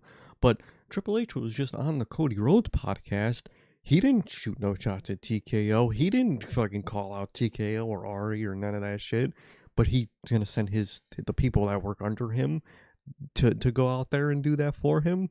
Spineless, dude. He's spineless. He's facing some war back there, but he's not doing anything. He's just sending out his boys to go out there and just say some cheeky shit about the situation. None of it's going to get done. Nothing from Cody or Punk's promo really means anything. Even if they felt like that means something, nothing's going to result from it. Like you said, the segment tonight's still happening. The tag match at Backlash is still happening. We're going to get 2 celebrities in the corner for their world title match at WrestleMania. Ain't nothing happening. And it's not because of Cody or Punk. Because, yeah, well, I guess what they said out there was true and they were able to shoot from the hip. But their boss ain't doing the same thing. He's letting them take the heat. He's the sibling that's sending the 2 other siblings to talk to the parents about fucking staying with your cousins over the weekend because he don't want to take the heat because he's scared. He's scary. Triple H is scary, bro. He's not. He's spineless, dude. And he's sending his employees out to fight his war for him, man. And it's just sad. He was just on the Cody podcast. He ain't say a lick of nothing about that situation, man. This dude's got no problem going out there and fucking interfering in Brock and Obafemi. Yeah. Oh, why don't you go out there and shoot from the hip then? Since you want to send your guys out there to shoot from the hip, why don't you go shoot from the hip on how you feel? No, exactly. Because you don't. Because you're scared and he's spineless, dude. You were just on Cody's podcast. You didn't say a word. But you're going to send Cody himself and Punk to go out there and speak for you, essentially. That just makes what you're saying way less believable. And you look sad, dude. And it looks desperate. It does, bro. The amount of dysfunction back there is absolutely ridiculous, bro. And again, I mean, as things further evolve, bro, I'm glad those guys were able to go out there and say how they feel. They should they should be able to do that. They should be able to be vocal. But at the end of the day, it should have never got to this point. That's what everybody's fucking missing. It should have never got to the point where TKO feel like they had to step in and bring their guy Pat McAfee. It should have never got to that point, because 2-3 years ago, we were doing this WrestleMania shit just fine. Mm-hmm. And nobody had to go out there and shoot from the hip. Again, I'm glad they're able to be vocal, but it does no good. Yeah. It does no good, because you're going to go out there, talk your shit, and nothing's going to change, because TKO is still going to get their celebrities and yada, yada, yada, so on and so forth. It does nothing. They don't fucking care. No, they don't care. CM Punk went out there. Yeah, I guess he shot from the hip, and guess what the next segment was? The speed stuff, man. Yes. And we're still getting Jelly Roll at the show. We're still getting Pat at the show. We're still getting Lil Yachty at the show. Look, Trick was just in an interview like 2 days ago talking about how Lil Yachty's training for a match so he could be in a match now. Yeah, and Lil Yachty's on Twitter telling fans, hey, don't ruin my moment. I'm a big fan. I spend a lot of money to be at these shows. Yeah, that's the problem. These shows are only targeted towards you because you're the only one that can fucking afford them. And then two, don't ruin your moment. Your moment. You do not work here. You mean Trick and Carmelo and Sammy's moment? It's not your moment, bro. Black's moment, Dragunov's moment. What about their fucking moment? But you have to be here because you're a big fan. You're a big fan that called a U.S. championship match a U.S. champion match. But you're such a big fan because you pay there to be every week because, like you said, that's the problem. Only guys like you can afford to go to these shows and be there every week. But it's your moment. Get the fuck out of here, man. That was some of the saddest shit I'd ever seen in my life, man. It really is. I mean, bro, it's just ridiculous to me, man. It's ridiculous to me. And two, I gotta say, Cody Rhodes cutting a promo on this, I feel like is a bit more appropriate because he's actually in the feud. The Punk one, still to me, it just seems a little desperate. Punk's still a little desperate. But you need to go out there and tell me about Roman Reigns. You don't stick your nose in this. Cody has a reason to be upset. This is his feud that got fucked. Mm-hmm. To me, like, why have Punk go out there and say anything about it? It's almost like when Cody Rhodes was cutting those promos about Roman and Punk being a dick measuring contest. Like, what, dude? This isn't your. At the time, he needed to focus on Drew. Yeah, exactly. And then the Drew shit sucked at the time. Kind of sucked the whole fucking time. But like, your feud sucks. Go focus on your shit. And again, same with Punk. Your feud fucking sucks. Go out there and focus on your shit. Like, I get Triple H probably sent you out there to say something about the situation, but like, you gotta tell him, like, bro, my shit sucks first, and my shit sucks too. Bro. Like, if we don't lock in, they're gonna interfere in our feud next. Like, yes. Like, what are you doing, bro? And CM Punk's, promo is still kind of performative to me, man. The whole thing he said about Pat and all that, like, bro, look where you working. But that's just me. Okay, the thing with the thing with Punk, man, is I do believe the things that he said, he probably does feel. He probably feels the tickets need to be lower, and he probably, is against Pat McAfee. But at the end of the day, the thing with Punk that gets me, again, it's not so much that maybe he himself believes what he's saying. The hypocrisy off of his breath is what gets me. That's the thing for me. And it's just like, Punk, you can't sit there and call this man Pat McAfee, and your boys with Triple H has a special room in the East Wing of the White House. Bro, what is Triple H's title? He's like Director of Public Health or something. Yes, it's like, bro, you can't do that. He's on the board of Public Health. He's standing next to Donald Trump in all these videos. Like, you're. Like, if we want to talk politics, bro, the WWE now these days, TKO is considered a MAGA company. Yeah, like, you can't say that. If you wanted to be the real CM Punk, and if you ain't like that, then you would take a shot at the company being a MAGA company. You would, but you're not, because you work there, and you like working there. You don't give a fuck what Triple H does. You don't. But, like, let's say he didn't agree with what Triple H was doing right now, he would 100% say that. You know what I mean? But the fact that Triple H is scratching his back, and booking him good, he's cool with it. That's the type of shit where it's like, you don't get to say that, bro. You just don't. I'm sorry. And I see a lot of people, and I've still all week seen a lot of people saying this was more explosive than the OG pipe bomb. I'm gonna tell you why it's not. Punk, I believe, has even said it himself. What made that OG pipe bomb so explosive? It wasn't the fact that, I'm sure, yeah, you can say this pipe bomb, he was more, first of all, I wouldn't even call it a pipe bomb. I wouldn't. It was just generic promo. This was like the TKO bomb. Mm-hmm. This was not a pipe bomb, but, you could say he was more loud. You know what I mean? He was more fired up. But the pipe bomb, bro, he was very loud and very fired up. And dude, That's realer. the thing for me, what made the pipe bomb so legit was CM Punk was scared enough to, after the OG pipe bomb, this dude didn't even walk back to Gorilla because he thought he was going to get legitimately fired. Right then and there. He left immediately and he walked out the little side exit. Yeah. Because he didn't want to go back to Gorilla because he said before, like, he thought he was legitimately going to get fired. Like, that's real. This man thought he was going to lose his job. Do you think on Monday, after he said what he said, do you think he feared for his job at all? He went back and Gorilla fucking hugged and shook Triple H's hands. I love working for you, man. Triple H was like, that's what we do. That's what we do. We're going to tell them. We're not going to do anything about it, but we're going to tell them. He probably was dapping up fucking Bobby Roode back there and shit. Like, dude, come on. And like you mentioned the tone, like people are like, oh, this was more fiery. That's because this was more of just a generic promo. Look at when Punk's legitimately pissed. Look at the media scrum. Was he up and loud and doing?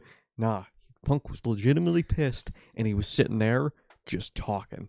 Because that's how you really talk when you're really pissed. Especially for Punk, the pipe bomb, the media scrum, that wasn't a real pipe bomb, bro. That was a promo. That was a purposeful promo that he cut. That wasn't a pipe bomb. Yes, if you look at the OG pipe bomb, bro, his face was red because that's what he gets when he's pissed. He was pissed and he was scared. He was 100% scared. He knew what he was about to say was completely taboo to the company at the time, and he thought he was going to get fired. And then again, he might not say he was scared, but again, I'm sure there was a little. You're gonna be scared. I'm sure he was a little bit scared, like, okay, I'm about to get fired. But at the end of the day, bro, he did it. He did it. He did the promo. He left. Everybody was shook. Everybody was shook. He was so shook. He thought he was gonna get fired. He fucking thought he thought he was gonna get fired. He couldn't even walk back through Gorilla, bro. His face was red. His face was beat red in that original pipe bomb, bro. I mean, he was pissed. You look at that all-out media scrum. That, I think, is about as close as you can get to a modern pipe bomb. It was. Now, again, does he believe what he's saying? I'm sure he does, but it just seems a bit hypocritical because, again, bro, you're sitting out here. You're sitting out here calling out this dude's political party, like, bro, come on now. You can't do that, bro. Like, you're not an AEW no more. Legit, dog. Like, what are we talking about right now? So yeah, I don't know. It's I mean, the lot. The coolest thing about that promo, I'll say, is the Roman stuff. I wish he would have said it when Roman was there, but the coolest thing about the promo was the Roman stuff. And I mean, yes, it was dope that he, you know, it was dope. He brought up the ticket prices. Now TKO's got to do their end of the bargain, and we're gonna get to that in just a second. But exactly. It was cool that he brought up the ticket prices. It's a legitimate concern, but it only is valid if TKO holds up their part. That's plain and simple. But as for Cody, look, I think Cody has probably the only right to go out there and shoot from the hip because this is his feud that got fucked up. It is his feud that got fucked up, and I'm sure Orton's pissed too, and Orton can't go speak about it because he's supposed to be the heel with Pat. So it's really just up to Cody to go out there and be pissed. And then, Triple H was like, well, I'm mad too, and I'm not going to do anything about it. But hey, Punk, hey, Phil, you go do something about it. Triple H is... Again, it reeks of hypocrisy and it reeks of desperation on Punk's part. You're trying to leech onto their feud and gripes with TKO. How about you worry about your own feud? How about you let Roman say something to you? How about you don't cut lines? That'd be very CM Punk of you if you didn't cut people lines when, you were able to give a personal line. They can't give one back. It's kind of how promos work, but I guess not with Punk, man. Yeah. So... I don't know. CM Punk had some dog comments for Roman Reigns regarding the dog food that Roman ate for the creepy old man. We'll see if Roman Reigns is allowed to share any dog lines with CM Punk. Or, maybe share some lines about sharing a jet with a creepy old man. So, in 2023. So, we will see. But, regardless, Cody Rhodes or WWE has legitimate gripes with TKO for sticking their nose. Again, I'm fucking sure they do. And guess what's going to happen? Nothing. Triple H is gonna send his younger siblings to go, fight the fight for him, and he's gonna sit back there and just give people hugs all day. Not take them, the heat. Yes, and tell them this is what we do.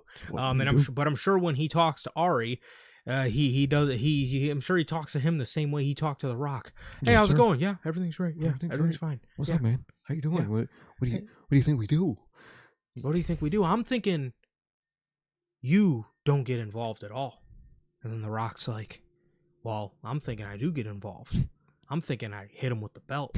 Yeah, sounds great. Yeah, sounds great. That moment saying, I think the moment's going to look better if you just don't hit him at all and you just stand there like the final boss. Yeah, you know what? I like that. That's why I'm going to hit him with my belt. I'm going to fucking just keep lashing. Just didn't give a fuck. And then Triple H ain't say nothing. Like, bro, this is your feud. Yeah, sounds great. Yeah. Sounds great. Everything sounds great. Like, bro, I just fucking told you, don't get involved. It's going to look better. But no, he looks great. Looks great, man. He's got his spineless. But when Tom mentioned in the comments, apparently all those rumors about, the relationship dynamic with him and Stephanie, or people always saying promos, I guess that's just true. He does go to his wife for probably everything now. Hey, babe, is that okay if we have chili tonight? Is that okay? I guess that's the truth, man. So I take it must be Stephanie that's not the big LA Knight fan, if that's the case. If he's asking her for everything. I think that might be the only thing Triple H has power over, man. He's like, if I got control of anything in this company, fucking it's over his LA creative. Let's talk about Punk's promo. No, we already did, but let's go over the news about it. According to Body Slam, sources indicate to Body Slam that CM Punk was given several bullet points. That was pipe bomb. I thought this was was given several bullet points, but no script to follow. Another source indicated that Punk used his platform to add on to Cody Rhodes' promo. Why? From SmackDown and speak up for all the talent in the back regarding their frustrations. Mm-hmm.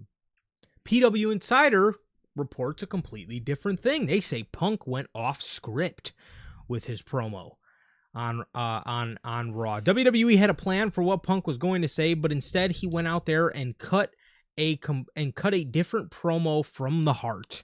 Mm-hmm. There had been no word on any fallout backstage due to the promo, but much of what Punk said reportedly mirrors frustration amongst talent the past few weeks.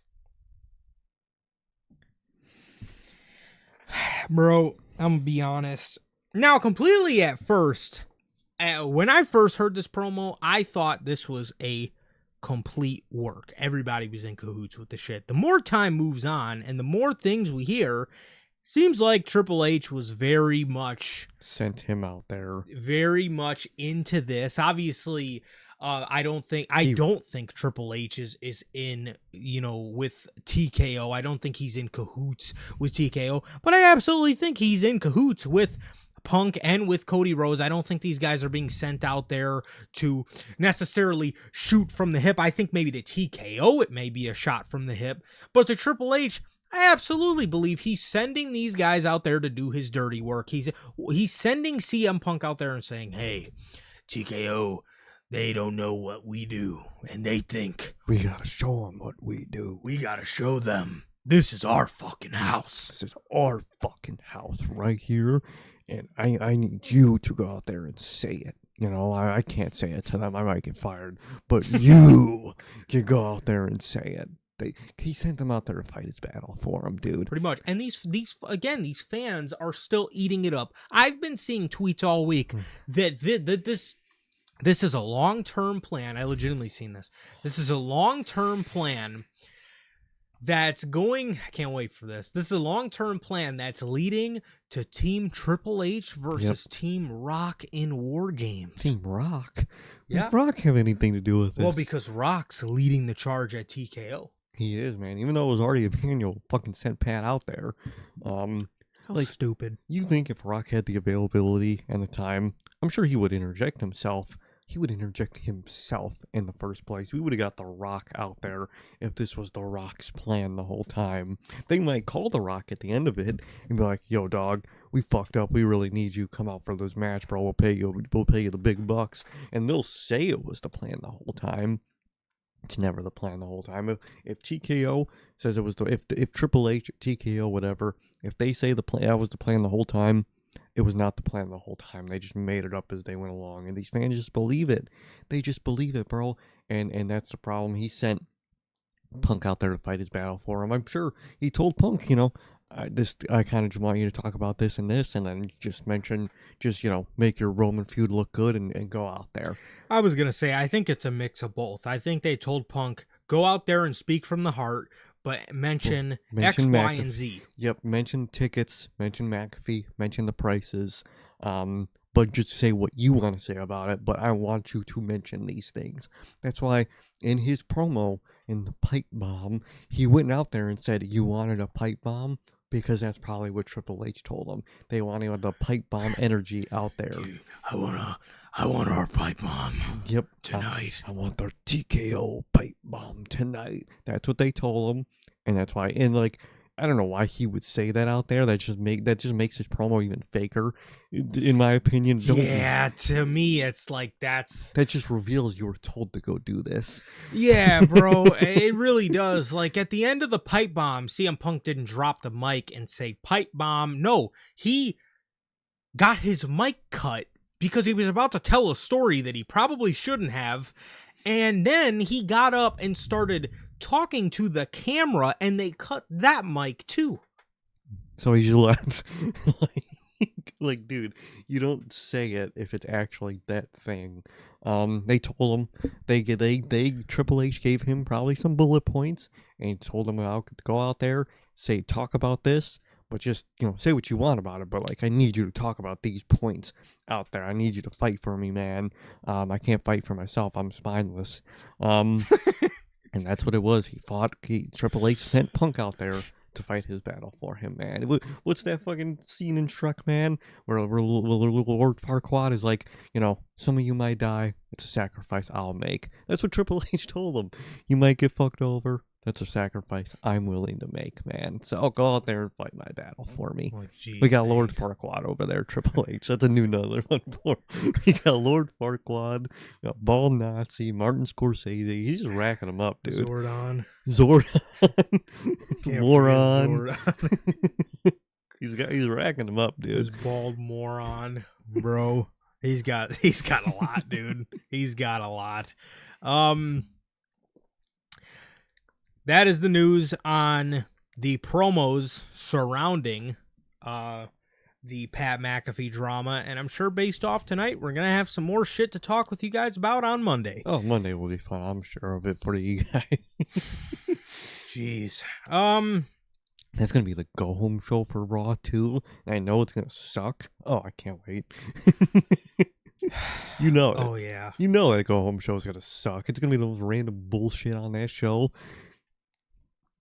Speaking of Punk's promo, WWE, according to The Observer, WWE is reportedly looking to lower ticket prices soon. If it wasn't obvious from Punk's promo, it appears WWE is looking to lower ticket prices through the summer. Okay. All right. First of all, just do it now, but... Yeah, okay, you're complaining so much about your Mania ticket sales, and you're planning to lower them soon. Just do it. You're already fucked for Mania, dude. It's too late at this point. You're only gonna get so many people, even if you lower the ticket prices, because Mania is a thing you have to plan a trip for. So if you're not from Vegas, Yes. so you gotta plan a trip around it. I'm sure hotels are booked out that ass for them already. Oh yeah. So like, just drop the ticket prices now. You might get a little more. You're not going to be breaking any records with this Mania besides the worst attendance record. But you might avoid that one if you drop the prices now. But you're going to wait till after, and it's going to be null and void. Oh, man. We got a bunch of people here for Backlash. Oh, man. Mania sucked, and we didn't get no one there, but they're here for Backlash. Like, bro, like, is this a good thing if they do go through with it? Yeah. Yes, it should have never got to this point. It should be the standard. Yes, they should have known a long time ago where they stand and what their market is. You cannot build a professional wrestling market off of fucking celebrities like you can the NFL, like you can the NBA. Those are big, multi-billion-dollar sports associations and leagues, bro. They're the most biggest bench player in any of those sports, in any sport, is making 10 times your top guy, Roman Reigns. Yes. Dude. Like, you're not in the same league as them, bro. You're not. Super bench boy, the water boy's probably making more than Roman Reigns over there, bro. Because that's just how bigger they are than you. You're nothing compared to them. We are a minnow in the sports pond. A minnow, bro. We're not in the ecosystem, bro. I mean, it is insane, dog. You should have known your place from the jump. Now, what's their version of lowering prices? We don't know. I'm sure we're going to know if they actually end up going through with it. Will they end up going through with this, though? Probably not. Because if they lower the tickets, get really good attendance, I guarantee you over time, it's going to go back up. They're never gonna learn. Like how many, and this is my prediction. I just don't believe, how many times are we really gonna go through this? How many times are we really gonna go through this to the point where, again, it just seems like it feels to me TKO's the type of company that's never gonna learn, and we're just gonna keep going in the same circle over and over. It's gonna be the same cycle. Look at what all these streaming services do, man. It's the same thing. Oh man, we're not getting a lot of people subscribed. Let's lower the price a little bit. A bunch of people subscribed. Hey guys, we got to raise the price of the monthly thing again, man. Yeah. It's just gonna be that cycle. And if, like you said, if they lower the ticket prices, that's what they're gonna do. They're gonna sell tickets, and they're gonna realize, oh, we're selling tickets. That means we're good. We can raise the prices back up. Yes. And they're gonna get fucked. And they're going to do the same thing over and over and over again. This is going to be a cycle for them, man. And they're truly never going to learn. Well, did you see their newest thing? Oh, God. They've been offering a WrestleMania discount code. Oh, man. For 30% off. Oh, man. 30%. Yep. You know, man, that's amazing, man. Thank you for giving me 30% off of my $16,000 tickets. Dude, it means nothing. It's like going to the dealership and be like, man, I can get you 10% off on this new 2023 or on this new 2026. Thanks. Oh boy. That fucking gets me a fucking tire change. It gives me a fucking tire rotation at fucking AutoZone. Like, bro, no. Man, I mean, it's a good thing. Again, it's a good thing. For the sake of CM Punk's promo, you better hope you do this to just make that look a little legitimate, and make it look like it actually worked. But bro, I don't know. It's a good thing, but again, we should have never got to this point. And B, I'm not fully trusting this, to be quite honest. I really don't trust it. Like we said, even if they lower it, they're gonna raise it back up once they're moving tickets. It's never gonna change, truly. For sure, bro. Speaking of WrestleMania, WWE is still refusing to give out comp tickets to WrestleMania. WWE is still claiming, at least to a lot of people, that there are no comp tickets this year, even though they're making fun of their own attendance on SmackDown, per the Wrestling Observer. As in comp tickets, does that mean you're still not allowing people's families to come via a comp ticket? Because if I'm a wrestler, I would for sure be like, bro, if you guys need help, I'll fucking fly my whole fucking family out here. Yeah, I'll deal with the travel. You guys just provide the seats, And I'll bring my family out here, bro. I'm sure they want to fucking see me. You know what I mean? Like, I'll bring my family. I'll bring my friends out in this motherfucker. I'll get y'all like 30 seats. no, like if I'm like Seth Rollins, like, can I bring my wrestling school to this? Can we do something like that? Like shit like that. Like you got people that like are surrounded by a lot of people. They can't bring you can't have the Heart Dungeon fucking show up to the show. And tickets, like, even if you put them in the nosebleeds, that's still just bodies. People aren't going to look and be like, oh, that's blank, blank, blank from the Heart Dungeon. They're not going to do that. They're just going to see bodies, and you're just going to throw your attendance number, and your fans are going to believe it. I don't get the no comps thing. It's literally, damn, we're not selling shit either. But no, you guys can't get this anyway, even though we're not selling any of this. This is all these donuts are gonna rot, but we got to throw them away at the end of the night anyway, even though they're perfectly fine and someone can just eat them. But we're gonna throw them away at the end of the night. You're stupid. You're stupid. and two, the other thing with this, man, bro, you mean to fucking tell me, you mean to tell me by now you aren't giving out like real comp tickets in the terms of like, hey, fucking, I'll be handing out golden tickets at Dave and Buster's down the block from Allegiant Stadium at this point. I mean, you got to do something. I'll put some WrestleMania tickets in somebody's fucking McDonald's bag if I was them. No, for like, you know, Vince, and we were making fun of it at the time, obviously, but Vince was doing the shit. You buy 2, you get 3. You buy 12, you get 13, whatever the fuck. And like, were motherfuckers making fun of him? Yes, absolutely, because it's something to make fun of. Because because it's Vince, and because it wasn't that Vince's shit wasn't affordable. It was his creative. That's what we were all making fun of. It was his shit was affordable, bro. And his creative might have been shit, but I'll tell you what, he knew how to get asses in seats, bro. Buy 1 get 4. That's a steal. You pay $600, and you got and the whole the whole squad's going to the fucking show. There's like fucking fucking 60 a person, and then you all get to go to fucking, I'm gonna pay that shit. Buy 1 get 6, both nights included, motherfucker. We'll have Tom, me, you, Gotti, Bell, Durante, everybody in fucking chat's going to the fucking show with that deal, but it's a good deal. Now, the price you had to pay really was his Manias were shit. Yeah, you fucking saw some bullshit. You were going to see fucking some of the worst shit You're going ever. to fucking see Drew McIntyre versus Madcap Moss, but at least you got a bargain. Yeah, at least you got a deal for it. You know what I mean? But now you pay all this money, and you still don't get a great show. I mean, it's better. I'd rather see fucking, you know, this IC ladder match than I would see fucking Madcap Moss on the fucking show. But like, dog, you can't go to the show because it's just so unobtainably expensive. It's not even like, all right, it's expensive, but we could do it. It's not like it's $800-900 for a Mania ticket. That's a reasonably expensive Mania ticket. Where like it's Mania, it's gonna gouge you a little bit, but like that's reasonable. You're talking $2,000 plus for normal ass seats. That's not obtainable, bro. It's just not. No. And now you're not giving comps. So now you're just gonna have an empty crowd just because you're stubborn and you truly think that you still have a chance to buy people to buy. It's too late. You're a week from the show. What are you doing, man? I think I saw something that they went that they're like, it was either their creative or their production crew were sent to the Bruno. Oh, you got that? Wait, maybe. Go ahead. They were sent to a concert right before. That's in the stadium. I think this weekend. You didn't see that? No, I got something on their production, but it ain't that. I don't know if it was their production. I just heard the WWE crew, whatever that means, whatever crew it is, were sent to the Bruno Mars concert in the stadium. I don't know why. Maybe to like see what it looks like when it's full.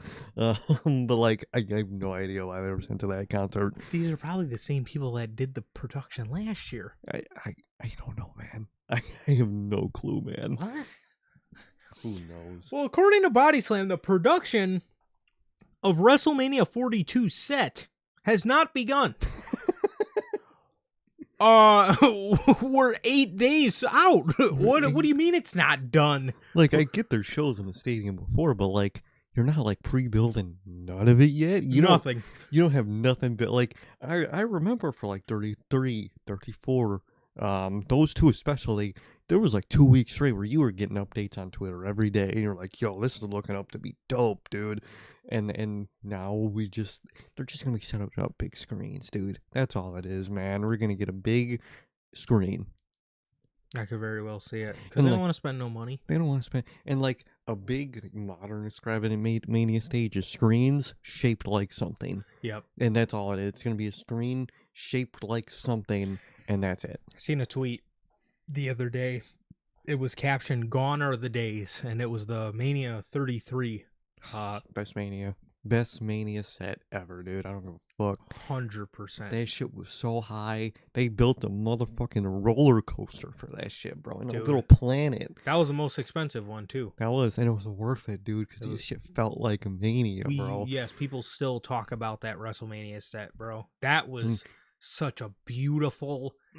That was such a beautiful set, dude. The ramp started at the top of the stadium, bro. Top of the stadium, and it just went all the way down to the ring, dude.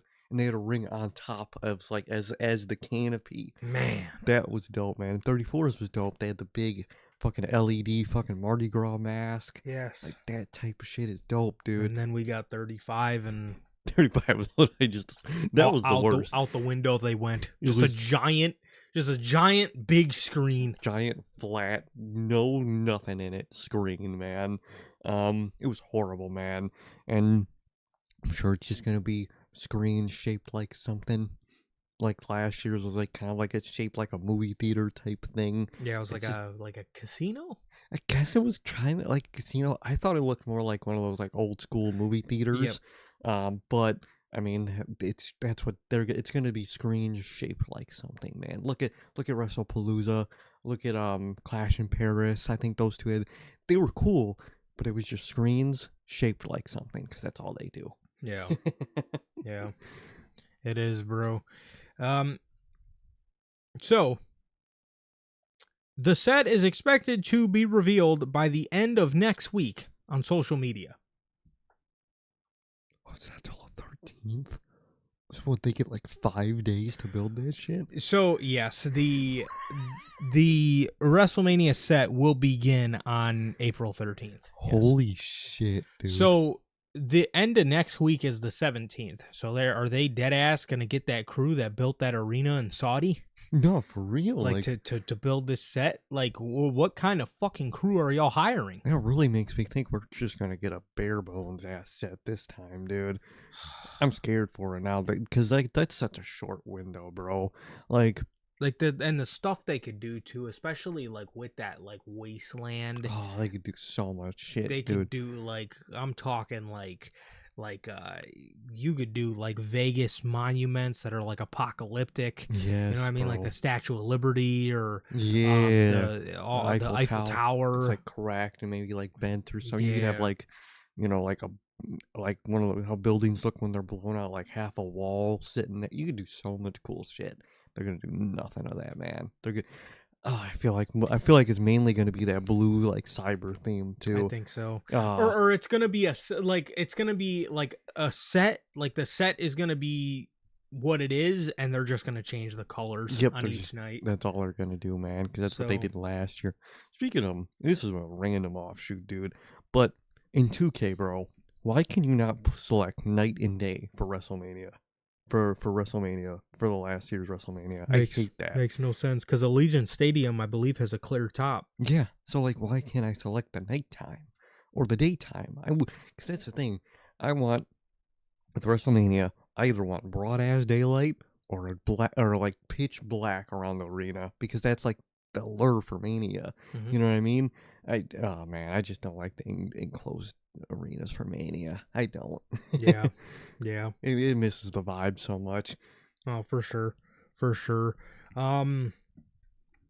So we got, man, yeah, they must have that Saudi crew going in there, bro. They have to at that point. That is wild. That is actually wild. We got Io and Asuka. Brian Alvarez is reporting The reason that WWE have not announced Io versus Asuka yet is because Nikki Bella isn't medically cleared to compete in the 4-way at WrestleMania. Asuka and Kairi Sane will take the place of the Bellas if so. If Nikki does get cleared, the Sky versus Asuka match will be booked. Why do you need to make it a 4-way? Just make it a 3-way. And then you could still do the singles match. Why does this rely on Nikki Bella? The WrestleMania Women's Tag Team match is legitimately relying on Nikki Bella. Which, you mean to tell me you can't find any other tag team that doesn't put Io Sky's Mania spot in jeopardy? You don't got nobody on that roster. You can't have Raquel and Roxanne do something. Yeah. Like, what? Like, it makes no sense to me, man. Makes no sense. That's stupid as hell. That's probably why you don't use older wrestlers that much and that big stuff, because you can't trust their bodies most of the time. You could have legitimately had the Bella Twins be confirmed for the match, and the night before or the day of WrestleMania, you could have Raquel and Roxanne break Nikki's ankle. Or maybe, like, you want to do this thing with Roxanne where, like, I'm guessing they're going to do a thing where she's going to prove herself to still be in the Judgment Day. Maybe that's the way she does it. Maybe she goes out of her way, storyline-wise, to take out Nikki, to put her and Raquel in the match to gain their trust. You could easily just boom right that. I just came up with that in the moment.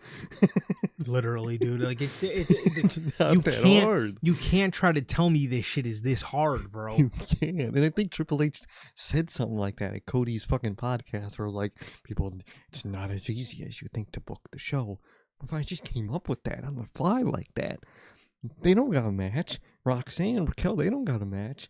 Just do that. I don't get it. Makes no sense to me, Diane. Ridiculous. Absolutely ridiculous, bro. Not as easy as you think. Well, you make it seem like it's fucking rocket science. What are you doing back there? That's why you don't get that many people involved. And we got even more coming. Oh, it's worse. So next we got the we got this WrestleMania night order. The order of which which matches are going to be on each night. So, WWE, according to their ESPN reveal. Oh, man. WWE have unveiled which matches are going to be on which night, or each night, of WrestleMania this year. As the left, as you can see, is night 1. And as you can see on the bottom of each image there, the first hour is free on ESPN and ESPN2. And as you can see, we have the unsanctioned match, McIntyre and Fatu, and LA Knight and the Usos versus The Vision and I Show Speed. Free on the first hour for night 1. You then got Rollins, Gunther, Becky, AJ, the women's 4-way, Liv, Stephanie, and Pat McAfee versus Cody Rhodes. Oh, sorry. I mean, Cody Rhodes versus Randy Orton. I would have never guessed. As I'm assuming the main event of night 1. And then as over on night 2, free on the first hour, Brock Lesnar versus Oba Femi. Okay. You got the ladder match with Rey Mysterio, Rusev, Dragon, Lee, JD McDonough, Penta, and Javon Evans. And you got Sammy Trick, Rhea Jade, Dom, Finn, and what I'm assuming is in the main event of this show is Roman Reigns and CM Punk. I will say that one looks rough. Night 1 looks rough, but I'm also looking at night 2 as well, because they got Sammy Trick and Rhea Jade, which I don't know about that. Dude, and that just proves my point that I've been trying to say, bro. People are hyping this Mania's in-ring quality up, dude. Look at this graphic, dude. AJ and Becky, their matches haven't been that too good. That women's tag team title, whatever, okay. The Speed and Logan Paul and Austin Theory, all right. Drew and Fatu, I don't expect anything great from that, to be honest, respectfully to those guys. I mean, Cody and Randy could be something, but there's a chance it could be just really slow and boring. Jade and Rhea, Trick and Sammy, that's going to be a real Sammy Carey fest for the in-ring work. This Mania does not look as good as people say it does. I'm sorry. I do not get what people are saying about this, like, such a great in-ring quality Mania. I don't see it, man. I really don't see it. I'm not excited for almost any of these matches in-ring wise. Genuinely, ladder match, I'm want to be excited for Lesnar and Oba. I really do. Finn and Mysterio, Gunther and Seth. How is Seth one of those people I'm most looking forward to this Mania? Mm-hmm. But like, I expect both of the night's main events to have a whole bunch of fuckery around them. So I'm expecting bloodline rules for half of these matches anyway. I don't expect much from this Mania. This shit looks very lame to me. Yeah, and I'm assuming if Io Asuka gets added, I'm assuming since night 2 has the lesser, I'm assuming it's going to go to that. I really don't think much is going to come from Sammy Trick. I really don't expect anything from Rhea and Jade. Dom and Finn, I think, is going to be centered around the moment. I honestly, to be quite honest with you guys, I'm very scared it's going to be like Dominic's being scared of the demon and trying to like run away from him half the match. I'm scared for that. I think that's more targeted towards the moment. I'm excited for Brock and Oba. Again, I've told you guys before, definitely got my fears about that though. Only because everything we know from Brock is that he does not work well with big guys. And I'm scared for that unless this is just a fast squash match. That's what I hope it is. And like Oba has that like speed and like pounce to him that like look for his matches the past few years. Braun, Roman really at the time didn't have against him. So I hope that value that brings something to this match. I really hope it does. Yeah, as for Roman and Punk, I think that's maybe one of the only things that I could for sure say is going to be a good match. But there's fears on that as well. Obviously, the whole Jey Uso thing.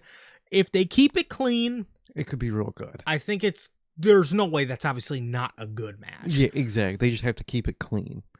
But I'm excited for the ladder match, and then you jump over to night 1.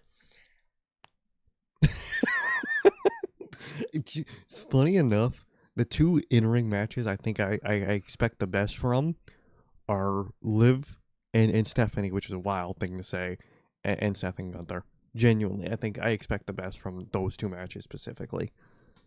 I could see that. Personally, I am excited for Drew and Fatu. Okay. I am. LA Knight and the Usos versus Speed and the Vision. I'll tell you what, I'm excited because I think I'm going to get a really good laugh out of that match. I really do. That is true. Becky, AJ, kind of scared for them. They kind of been doing that with their matches and everything they've been doing. Yeah, I'm also not really that big on the feud. No. As for the women's tag match, hey man. Oh no. You think about Lyra. This one got Lyra in it, okay? So, you know, this one's got to be good, all right? I'm excited for Lyra and okay, I'll say this, bro. If Lyra and Bayley don't win this, brother, you failed to point to the match. They need to win that match. Absolutely need to win this match. And then you have Ellen and Randy Orton versus Cody Rhodes here. That match, yeah, kind of scares me, to be honest. Oh, dude, it could go really good or it could go really bad. And with the celebrity involvement, we are trending in the really bad part of this, in my opinion. But I actually do, and I hope I'm right. I'm kind of feeling Vacker and Liv may be a bit of a sleeper. I think people are sleeping on that one. And feud wise, we were obviously sleeping on it, but like match wise, I think people are sleeping on it, man. Liv's solid. Stephanie's really good. And they've been like really like they've been not afraid to obviously fucking smack each other and shit, man. They've been hitting hard, bro. I'm actually expecting good things from that match. I really am. Yeah, no, for sure. For sure, man. So I would say Crazy enough, there's probably about 3 things on each night I'm really excited for. Yeah. I would say. I'm excited for the aura off for Brock Oba, the Mhm. ladder match, and then Punk and Roman, and to see the Demon, I guess. And then on night 1, Liv, Stephanie, Rollins, Gunther, and Drew Fatu, I would say. For me, Drew and Fatu, they have to go crazy and bloody, bro. They have to. I need them to step up like that, bro. I need them to. And it's not that I don't think the guys in the ring can. I definitely think they can. I need to let the company let them go out and do some crazy shit. And the fact that they are in that first free hour, I actually think they will go crazy because they're gonna be like, oh, look at this, they're going crazy. So I think the fact that it is in that first hour does put more faith in that match for me. Yeah. And then on night 1, too, if we don't get the moment of Lyra and Bailey winning the tag titles, brother, I'm gonna riot. If it's any of those teams, man, I like Alexa, but they should have broke up and feuded into Mania, to be honest. Yeah. What's their tag name? It's just Lyra, isn't it? It's just Lyra. The Living Legends or the Irresistible Forces. Irresistible Force. Just it has to be Lyra and Bailey. It has to, bro. It has to. But yeah, these are the nights order. I'll say I get about equal anxiety when looking at both nights. But looks rough, dude. It's a rough looking Mania. It really is. it really is. Both nights aren't really all that flattering, to be quite honest, bro. But I don't know. We will see. But that is the night order for WrestleMania. Our last thing on WWE, man, we got these leaked text messages. Oh, man. Newly disclosed text messages between Triple H and Nick Khan show Triple H's unhappiness with Vince McMahon's presence in 2023. The conversation showed Khan deleted several texts, which plaintiffs in TKO's shareholders lawsuit say is destruction of evidence. Probably. Instinct Culture provided this via Post Wrestling. Bro, these text messages all up and down here are so wild, dude. You look at VKM. I need to meet with you tomorrow. Talent releases, which coincides with all corporate releases. Thanks. Where is that? There's a couple interesting ones in here. There's the Punk ones. Oh, don't you worry. I'm getting to those. Triple H texts Nick Khan. I was told by security that VKM is coming to Cleveland TV Monday. What is that about? And he puts like 5 question marks. Khan deleted all the texts. Oh, man. That's just great. He says, is he in NYC yet? When is their meeting? ... Question mark. Between you and I, it feels like they're both backtracking the he's out narrative. It's back to the, if he wants to go to the show now and then, and if he gives notes and wants to give a 30-minute meeting now, then okay. There's also another really interesting one in here. He says, Triple H texts Nick Khan. He says, the more I think about it, the more I'm kind of disappointed in the Ari convo. It seems like we're in the same place. I'm going to tell him to stay out of it or else. That's way different than I'm telling him he's done. It's over kicking the can down the road. What do you think about me hitting Shapiro with this take and let him push or better direct to Ari? Question mark. He's always been afraid of Ari, I guess. He really hasn't been Shapiro, fucking. So he's Mark Shapiro. So from what I get here, Triple H isn't. It seems like there was a push in WWE of Vince is done to, well, if he comes around and takes notes, just let him. bro. At this point in 2023, this was late 2023, so Vince was still technically there, but he wasn't, what did he say at the time? He was in the weeds, Yeah. but he wasn't, down in the day-to-day operations or whatever. Seems like Triple H is scary. It seems like he's scary of both of them. He's scared the whole time. He's having Mark Shapiro talk to Ari for him, because apparently he wanted Ari to, from the vibe I get from that, he wanted to tell Ari to tell Vince to back off, because he wasn't going to tell Vince. And now he's in a situation with Ari, and he's just spineless, dude. And the more I read these texts, the more I truly believe the way Nick and Triple H talk to each other. I really think it was Nick that leaked all this shit in the first place to out. It seems like Triple H and Nick Khan is Triple H's like work best friend, and like Vince and Ari are like the fucking assistant managers that everybody hates. And like they're trying to get them out, because I truly think Nick is the one that truly started leaking all that shit to the press and to the feds, whatever it was, whoever got it leaked to first, man. And I think it's obvious from these texts that Triple H was kind of like annoyed that it didn't work in their favor, and like he wasn't fully out yet, and that like Ari was kind of around, and then like Ari was cool with Vince being around, so he wanted to have Ben or Mark Shapiro talk to fucking him for him to get Vince out of the picture. Truly, he doesn't fight his own battles. Triple H does not fight his own battles at all, man. He sent in Mark Shapiro. He probably had Nick Khan leak that shit in the first place, but it really feels like these two are really in cahoots with some shit. And I think that just proves to me that like they leaked that shit in the first place. Yeah. They 100% did. And the final one is very interesting, bro. Paul Levesque sends a text to Nick Khan. He says, so he's on the AM plane, Vince. I just remembered Punk is scheduled to be on that plane as well. You think that's an issue? You think that's an issue? I think it's an issue, because this guy's on Monday Night Raw Talking about calling Vince a creepy old man. But he was about to be on the flight with him, private jet actually. Oh, 100% he saved Triple H's job. Triple H latched on to Nick Khan.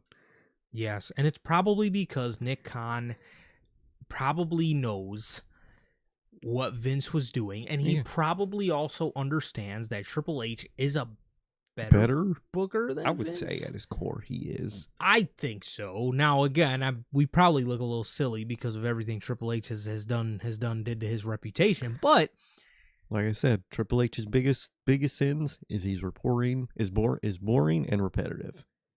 Fucking Vince was a whole different beast creatively. Yeah, he was a monster. Mm-hmm.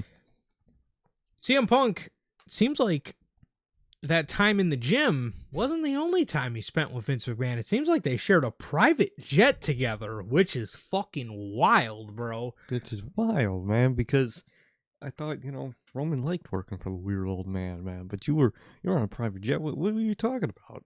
Because that's a private jet. That's just y'all talking business. I thought he was a weird, creepy old man. I thought the same thing, bro.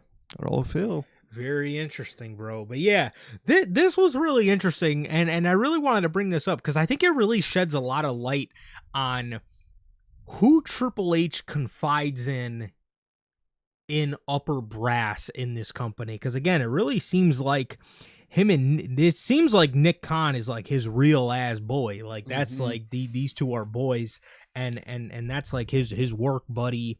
That's like his boy. They're real tight, and then all the other guys Triple H is scared of. He's scared of Vince. Seems like he's okay with Mark Shapiro.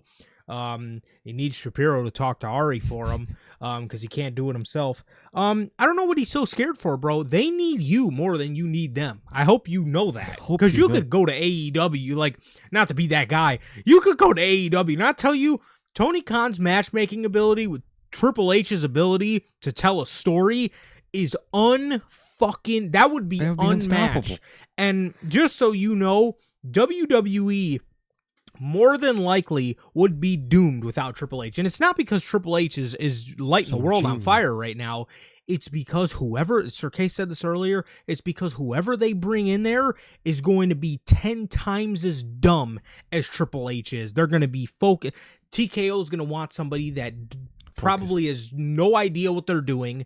They are just there to get celebrities involved and to get and to make all their stupid ideas work. Exactly. Like, again, Triple H is no perfect man. I mean, he has been absolutely dog shit recently, but any replacement TKO might have for him is going to be 10 times worse, and a lot of that roster is solely there because of Triple H and because they have a good relationship with Triple H. He's gone, half of that roster mentally is going to be gone, and you're going to screw yourself over. He is their lifeline in that company. No matter how bad his booking can be, he's their lifeline there, man. He is. So they better hope they never lose him, man. But from those texts, Triple H has always just been spineless. He talked to Ari for me. He talked to Ari for me. Look at A.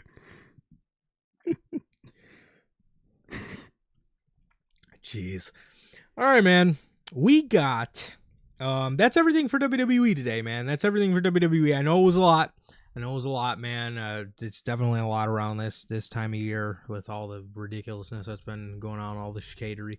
But before we move over to AEW, man, we got a word from our sponsor, the official sponsor of NHP. We got a word from Dubby, man. Dubby is an energy drink loaded with vitamins and nootropics formulated to improve focus without getting the jitters. Dubby's a clean formula, sugar-free, 0-calorie, free from fillers and artificial colorings with 150 milligrams of caffeine per serving. You can get your Dubby products today with the link below and code NHP at checkout. Save yourself 10% on your next Dubby purchase. Truly, always, gotta shout out Dubby. Whether workout, whatever you may need the energy for, man. Sunday, it's AEW pay-per-view.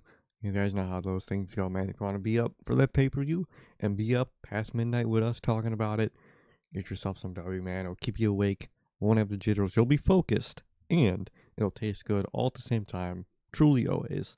Got to shout out W. Absolutely, man. As always, thank you and shout out to the wonderful people over at W, the official sponsor of your boys over here at NHP. Well, speaking of somebody who almost was pertaining to WWE, Chris Jericho. I think he's just Jericho. According to the AEW Dynasty media call, Chris Jericho has signed a new multi-year deal with All Elite Wrestling. How long this is for, we don't know, but it is a multi-year deal.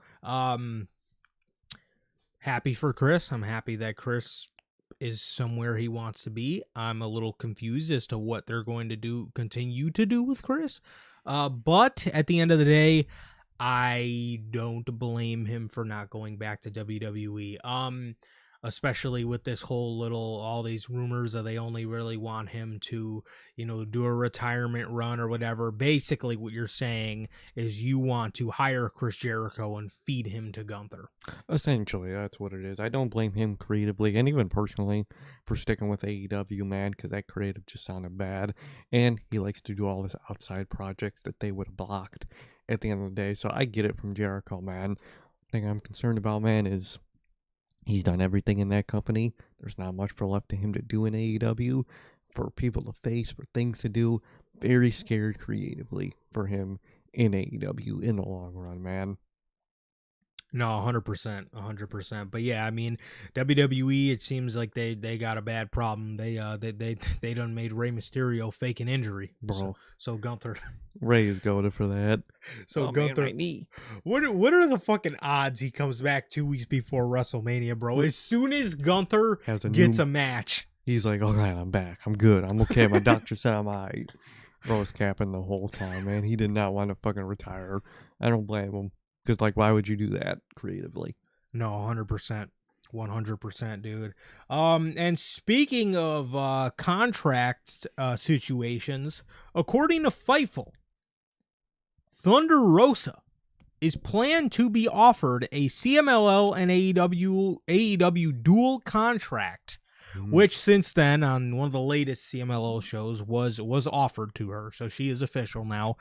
She is I think Claudio just got one as well. Oh my God. She is officially a CMLL and AEW dual contracted talent, man. You know, it's got me thinking, man, why doesn't WWE do this with TNA? You know, if TNA really is a partner and not a little brother, then, you know, why don't they do stuff like this? You know, they're too busy blocking fucking Create a Pro main events. Oh, dude, I've been seeing that they've been. Bro, did you see MJF parried the fuck out of that dude? He did, bro. Oh he my did. God. They look like TNA looks like shit all the time. They're fucking morons.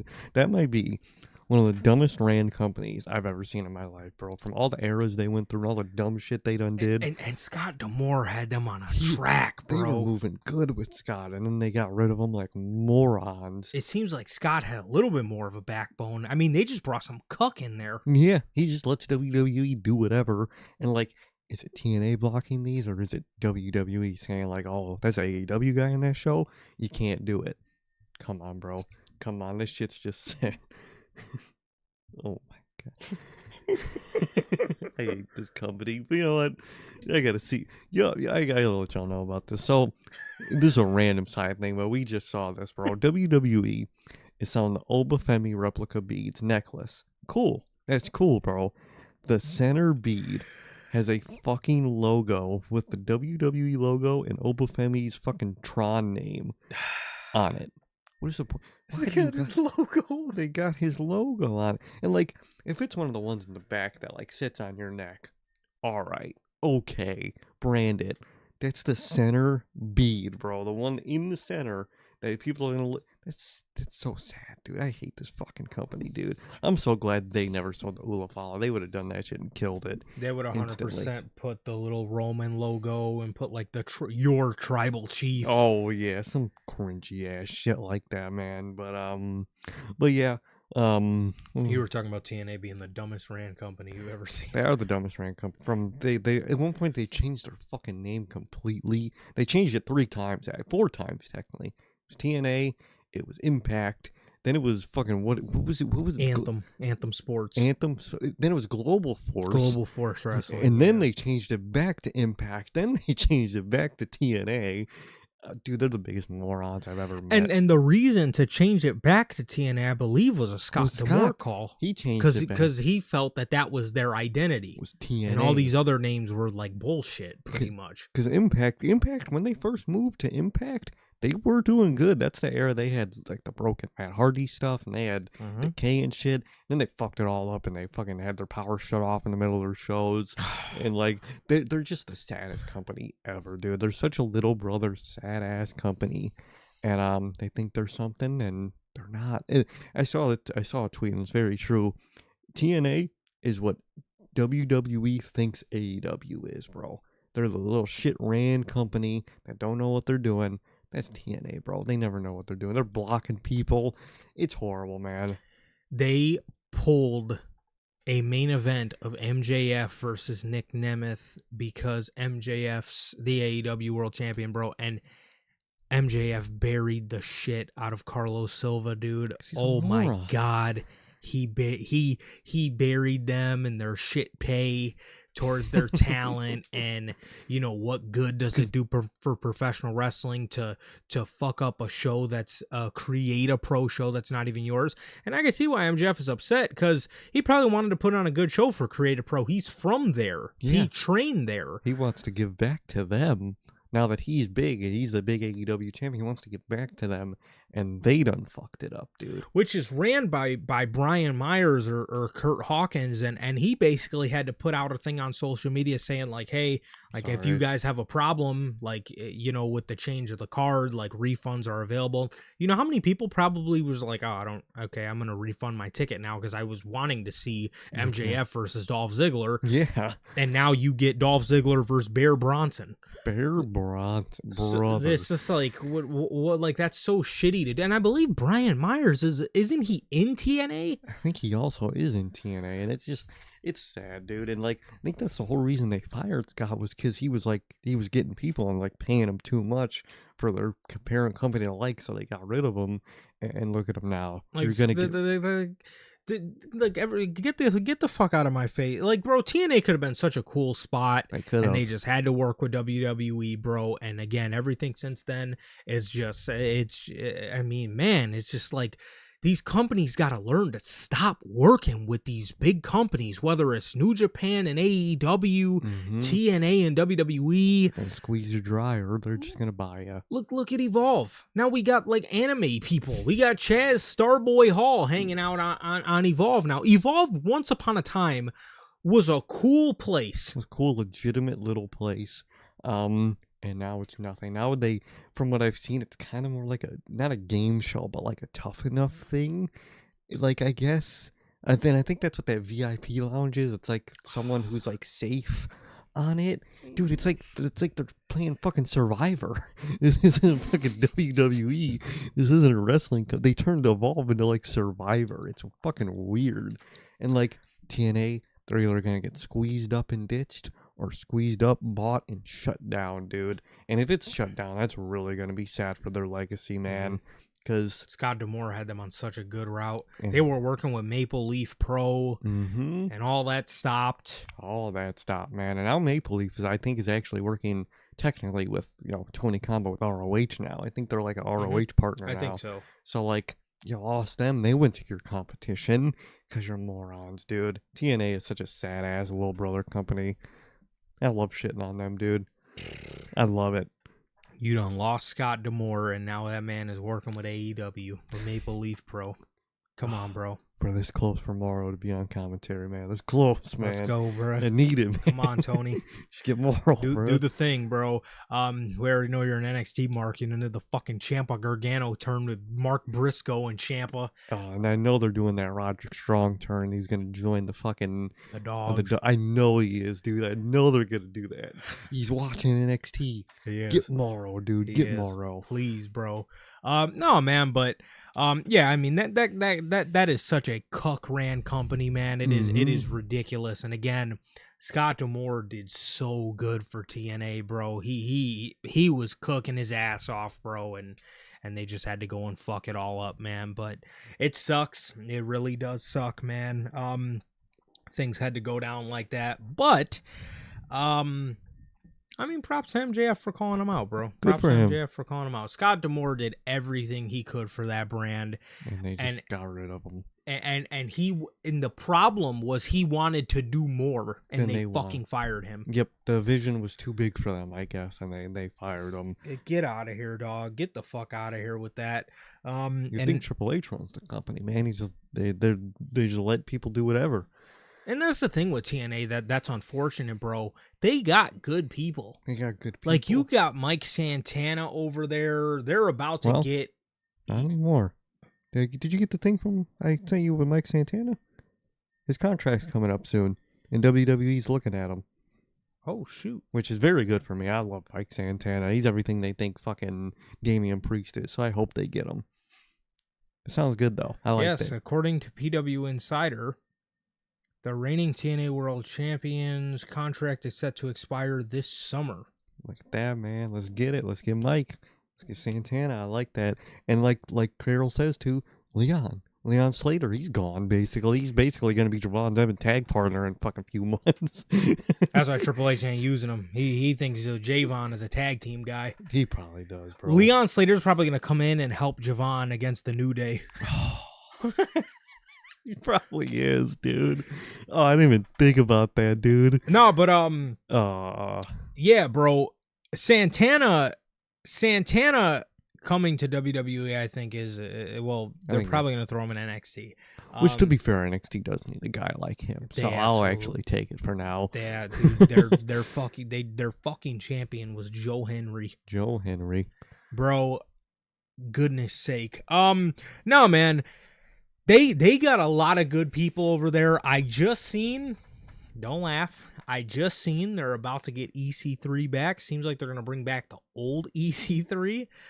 as long as it's not that racist Raw Underground EC3, I'd be interested to see where it goes. EC3 had such good potential, bro. He had such potential. He had such like a, people always say, the next Miz, you know what I mean? Mm-hmm. It was EC3, bro. He had that bro. like type of thing. Yes. He was like the rich asshole thing, and oh man, they had such a good thing going. And they had, bro, then they said it was Grayson Waller. Grayson Waller, brother.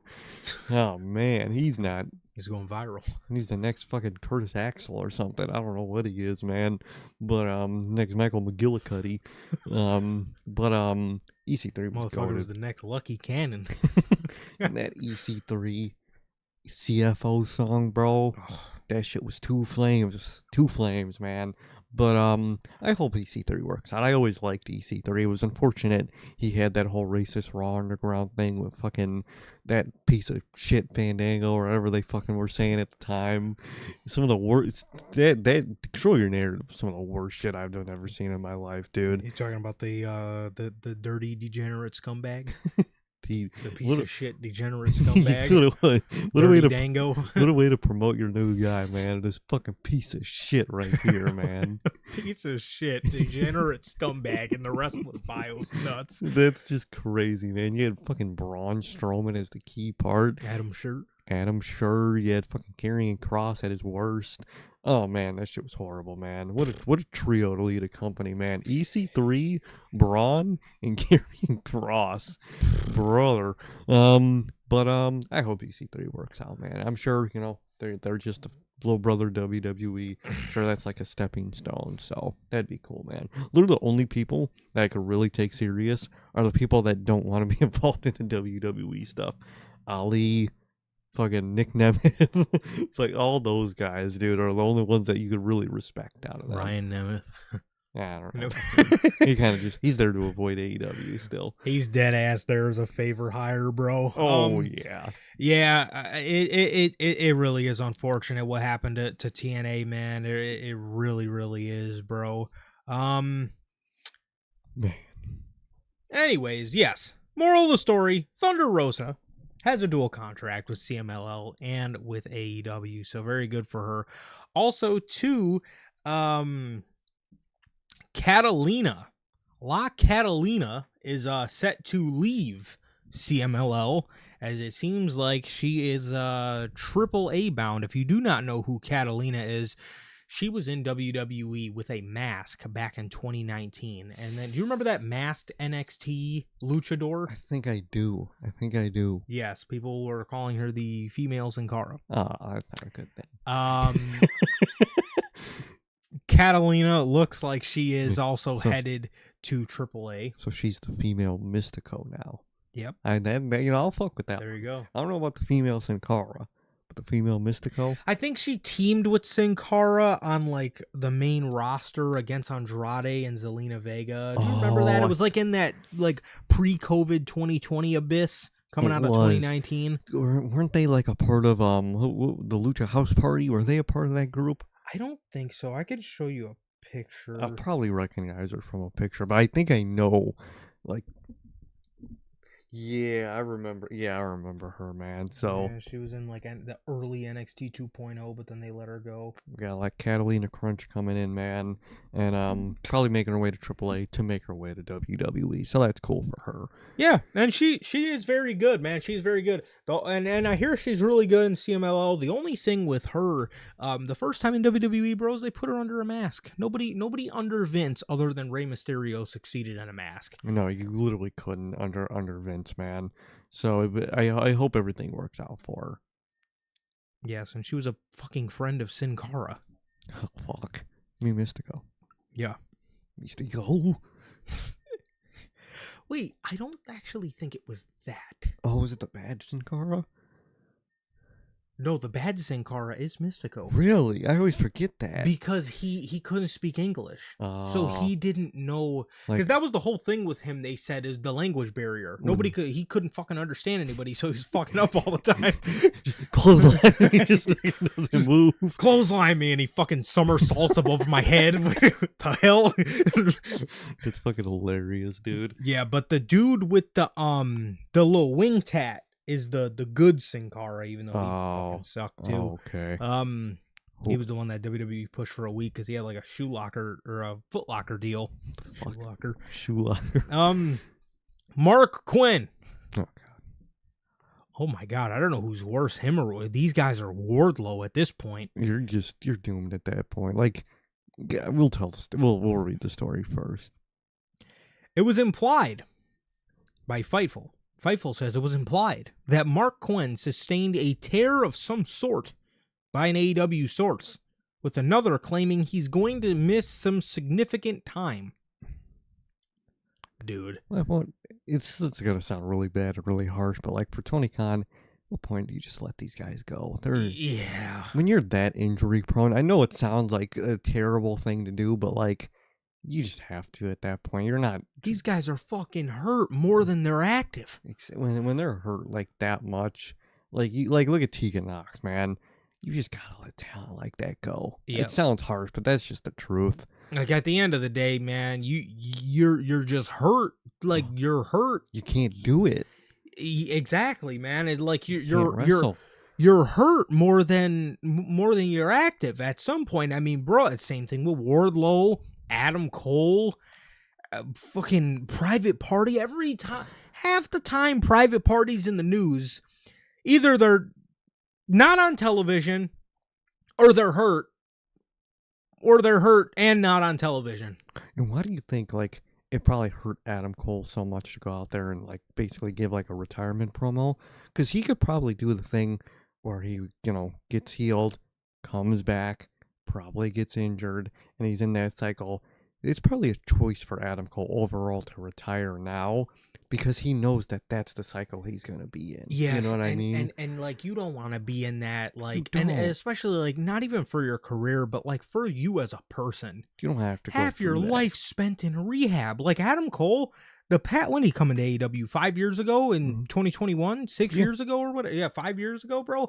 Half of that time, I guarantee you 4 years out of the past...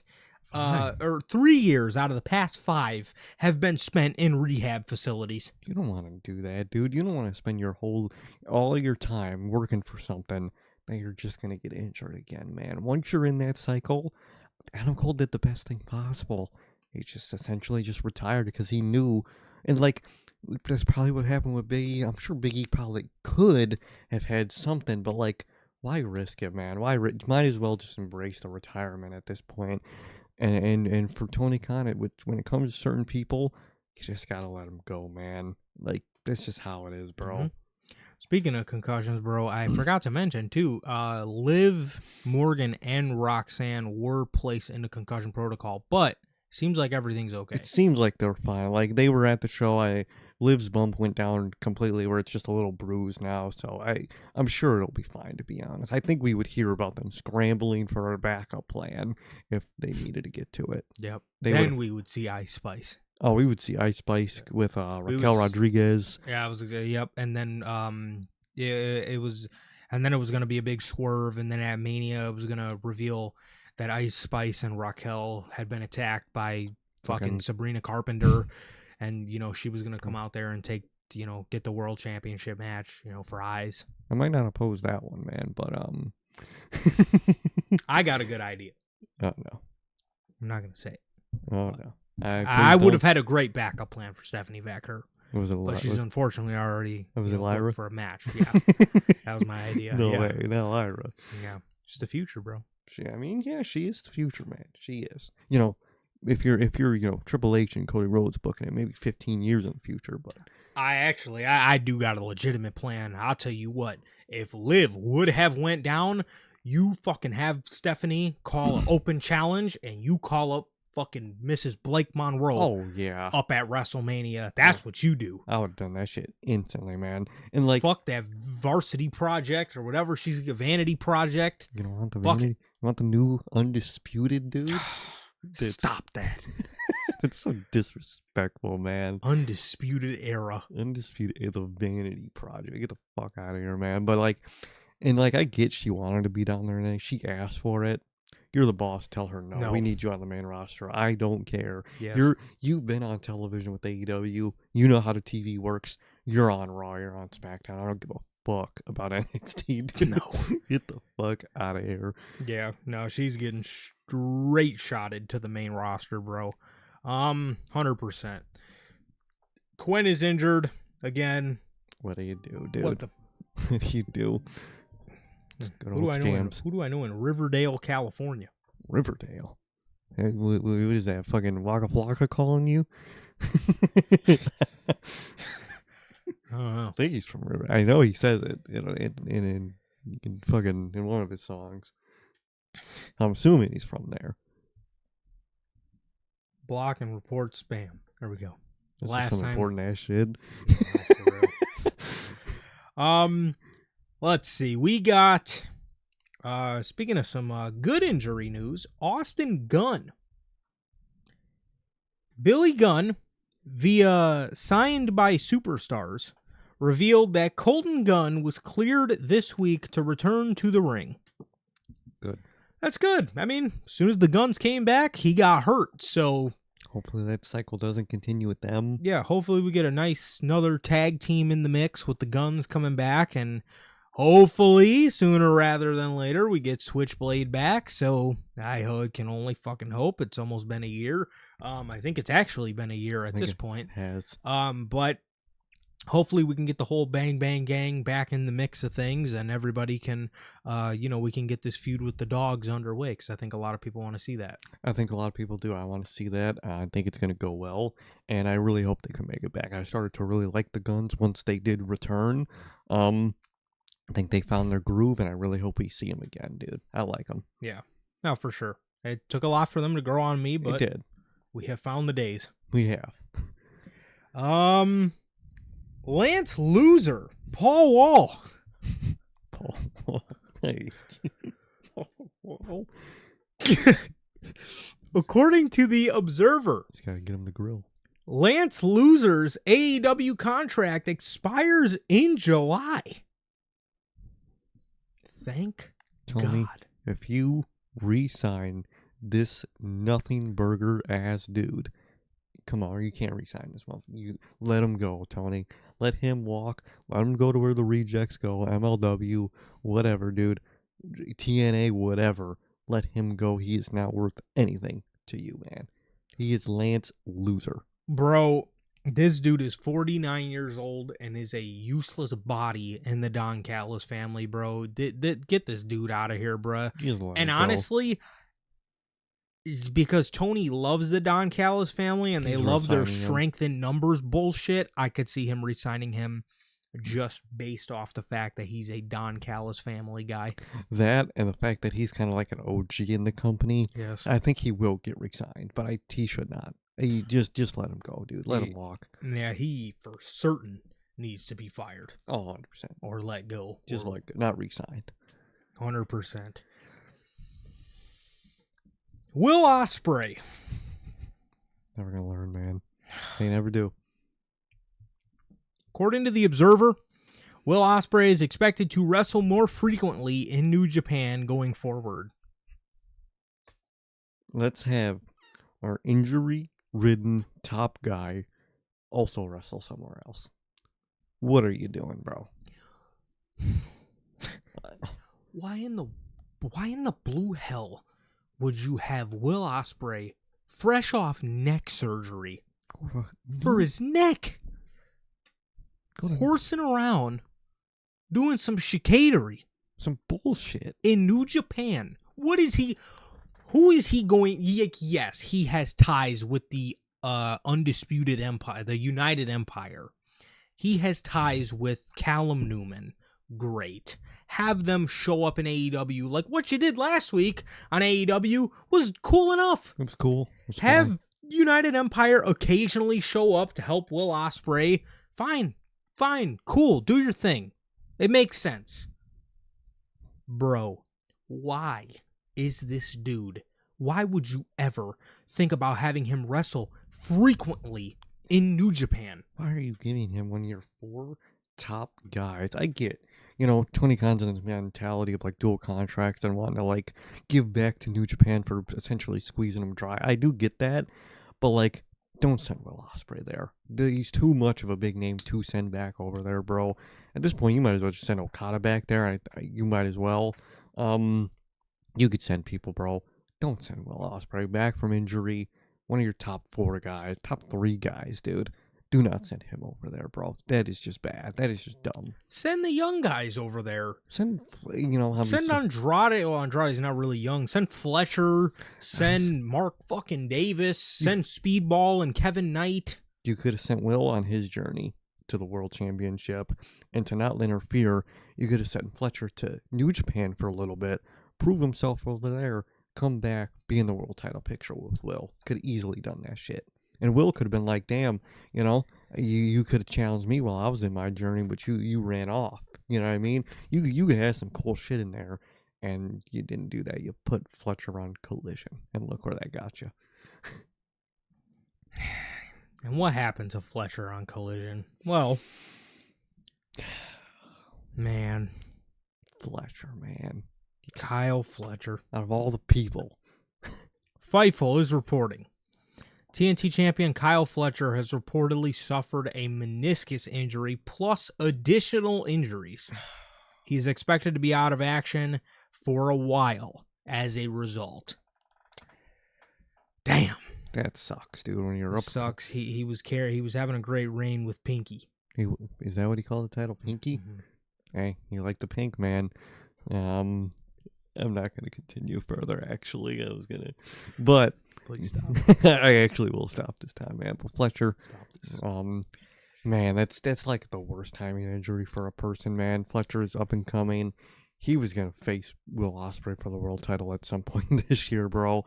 That was everyone's plan. We predicted it, and our prediction didn't count for an injury, unfortunately.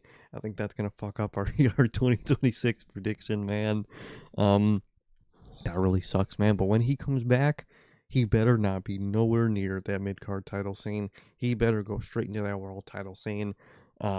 He was just starting to do like outside media and shit too. I just saw him on an interview with Sky Blue. They were in a cool little interview. He's one of those guys you could put in interviews and like on those like talk shows, and he's perfect for it. Really hope everything works out when he comes back, man. He is such a great young asset. He, like Tony Khan, really better he lucked out on him. Yeah, he really better be lucky. And how the fuck he seen that, I have no idea. Because to this day, when that I see it, I really see it now. Mm-hmm. But man, when he broke him off as a singles, man, you could go back and watch, dude. I was pissing all over that shit, dude. All over it, dude. I thought I seen nothing in Kyle Fletcher, and I'm very, very proud to say he has proved me wrong for sure. Wrong like crazy, dude. Because man, this is just the kind of young dude that you want in your company, bro. He just is. He just is, man. Great. He's got a good mind, professional as fucking interviews. That's the type of dude you want, man. I really hope when he comes back, they really capitalize on his star power. 100%. And yeah, please get him away from that TNT championship. Please. Now, this could be a good thing, because by the time he comes back, I'm assuming Will Ospreay will be the champion. Mm-hmm. You know what I mean? So hopefully Fletcher can come back, maybe attack him. This could be a blessing in disguise. It could be, man. So I really hope it works out. I hope he comes back and is in that either world title or just main event scene. He needs to be in that scene. I think they will put him in there, man. So it sucks, but they can make out of it in the end, man. They can. For sure, bro. So, speaking of that, this brings us to our AEW Dynasty predictions. Oh, man. So, speaking of Kyle Fletcher, obviously that is all the news for today, but speaking of Kyle Fletcher, we will have a casino gauntlet match to determine a new TNT champion at Dynasty. Is obviously now we're moving on to the Dynasty predictions, bro. We do know that Tommaso Ciampa is number one. He won that on Dynamite. He's number one in the Casino Gauntlet match. As for who wins this, probably whoever the hell Tony Khan wakes up on Sunday and figures, I'll throw the title on him. I really don't think there's any sort of like big obvious backup plan here. This could really be anybody, to be honest. Genuinely, I think this could really be anybody, man. They could just have Ciampa win it again. They could have fucking Jack Perry win it again. Who knows, dude? I really, it could be anybody. I really don't have a prediction for this one, to be honest. I really don't either. Like I said, it's genuinely probably whoever the hell Tony Khan wakes up and decides that he wants to put the championship on. We have... Oh, brother. Chris Jericho versus Ricochet. Well, I think they got the graphic wrong, man. It's Jericho versus Ricochet. Got it. You know, man. Got it. Well, I think we figured out Ricochet's punishment for those tweets. Yep.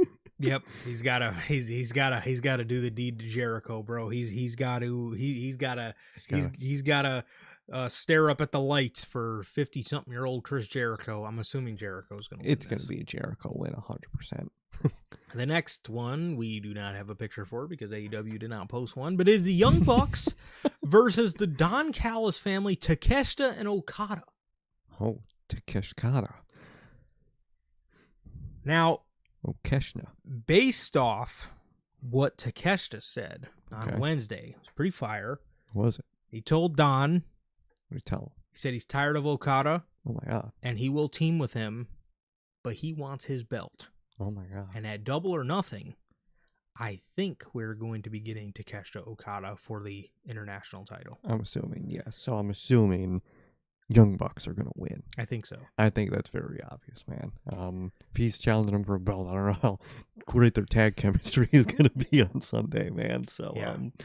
But that's good. I really hope this results in just the Don Callis family falling apart, dude. I need it. I think so. I hope so. Yeah. Next up, we have FTR versus CNC. Cage and Cope. Cage and Cope. I think we finally get the loss of FTR, man. Thank God. I'm excited. I could see it. I think that I think we're gonna end up seeing Christian and Edge and Christian, Cage and Cope take the tag titles here. I think so. I think so. I think they take the tag titles, man. And from Wednesday, I think we'd add another person to the list who has a better spear than Jey Uso with Stokely Hathaway, man. He does, bro. He does. Who doesn't have a better spear than Jey Uso, bro? He does. Too big. Jay's too busy, man. He's too busy thinking about Christopher Columbus in 1942. Fucking moron. 1942. World War II is when they discovered America, man. Fucking moron. Sailed the ocean blue. Tekla versus Jamie Hayter for the AEW Women's World Championship. I think it's just they're going to keep it on Tekla, bro. They love Tekla. Bro, I seen a comment on a TikTok of a Tekla promo, and it said... I did see that promo you sent to me. It was bad. And it said, everybody hypes her promos up, but I just can't see it. Thank you. I want to give that person a shout out. I want to give him a hug. I want to give that person a shout out. I would love to give that person a hug. You don't see comments like that very often. 90% of the time on a Tekla promo, she is talking out of her ass, horribly and the told. comments are talking even more out of their ass. The comments on these posts legitimately say that she is a good promo. I don't see it. Bro, where? I don't know what they're hearing. I don't know what they're seeing. She's a horrible promo, man. It sucks. And it's really just Shotzi 2.0 on the mic, and it's really bad. She's on there talking about taking Jamie Hayter to a fine wine and dine dinner, bringing her to a strip club, dragging her on the stage and breaking her fingers. What the fuck is that? Can you drag me on stage and break my neck? Listen to that promo, man, because man, my God. And all the comments typically to these Tekla promos are, she's a star, she's a star, she's a star. Look at how charismatic. She's just yelling and being extra. It's bad, dude. It's bad. I don't get it, but she's gonna hold that title until Mercedes challenges her for that title. I could very well see that. But yes, I'm thinking Tekla. Talk that spider. We have Andrade versus Darby. In ring wise, well, storyline wise, kind of just happening, man. Yep. But in ring wise, I'm actually pretty pumped for this match. I expect a lot from these two, actually. Yeah, I think this is going to be a good one. I think this is going to be a good one. Makes no fucking sense, but I think it's going to be a good one. Makes no sense, but I'm actually really excited for the match itself. I'm pumped for it. There you go. Oh, yeah, I think I'm thinking I think Andrade, they kind of been pushing the shit out of him, but they want to have Darby go for the world. I'm gonna say Darby. I'll say Andrade. Okay. Just to prolong Darby's chase. I could see that too. For the Continental Championship, Jon Moxley versus Will Ospreay. I want to say Jon Moxley. I just do not see Will. I think Will Ospreay is going to win the Owen and go to Wembley to challenge for the world title, and I just don't see him carrying the Continental title doing so. I don't see that, so I'm gonna say Mox too, man. I really just don't see him in that Continental title thing. I don't, unless he has a little stint with it and like loses it right before the Owen. Maybe something like that. I don't know, man. That type of shit just scares me. For sure. But we all know Tony does have an obsession with people holding two titles. That is true. That is very true. Yeah, there's that. But I will all in all say, I'll go ahead and say Moxley. I will say Mox. And in the main event, for the AEW World Championship, the God versus the Devil of Pro Wrestling. MJF versus Kenny Omega. MJF versus Omega. As you can see by the little graphic AEW put, we see the little devil mask behind MJF. Maybe he'll bring it back. I really hope so. I kind of have a feeling he will, to be honest. But I just hope so in general, man. I'm very excited for this match. This match can really go any way. But I still think MJF is going to be champion, man. There's a good chance that Kenny could win, but I still think that the devil got him, man. I don't know, man. I don't know. Maybe Speedball might get involved, man. You never know. You never know who's watching that match, man. But I do think MJF has it overall, the edge of who might win, at least for me. I could very well see that. And overall, I do feel like MJF is gonna keep it. I do feel like MJF's gonna hang on to it just for a little bit longer.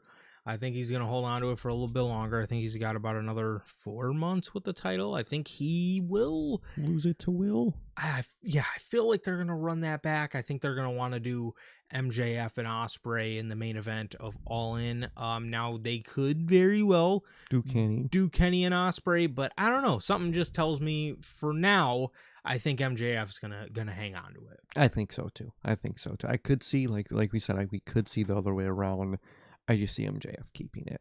Yeah, for sure. And that's all the predictions, man. So again, we do got the AEW Dynasty post-show review this Sunday. This Sunday after the show, whatever time it ends, probably late-ass o'clock, we will be live with the post-show review for AEW Dynasty, so join us on Sunday for that.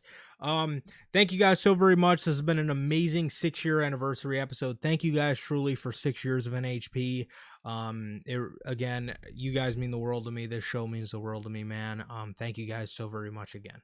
Truly, thank you guys so much. It's been a great 6 years, and I can't imagine, man. It doesn't feel like it's been 6 years, man, and that's how you want it to feel. So thank you guys truly for that.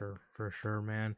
Thank you guys, everybody who joined us in the live chat. We got both hunters. We got my guy Tom.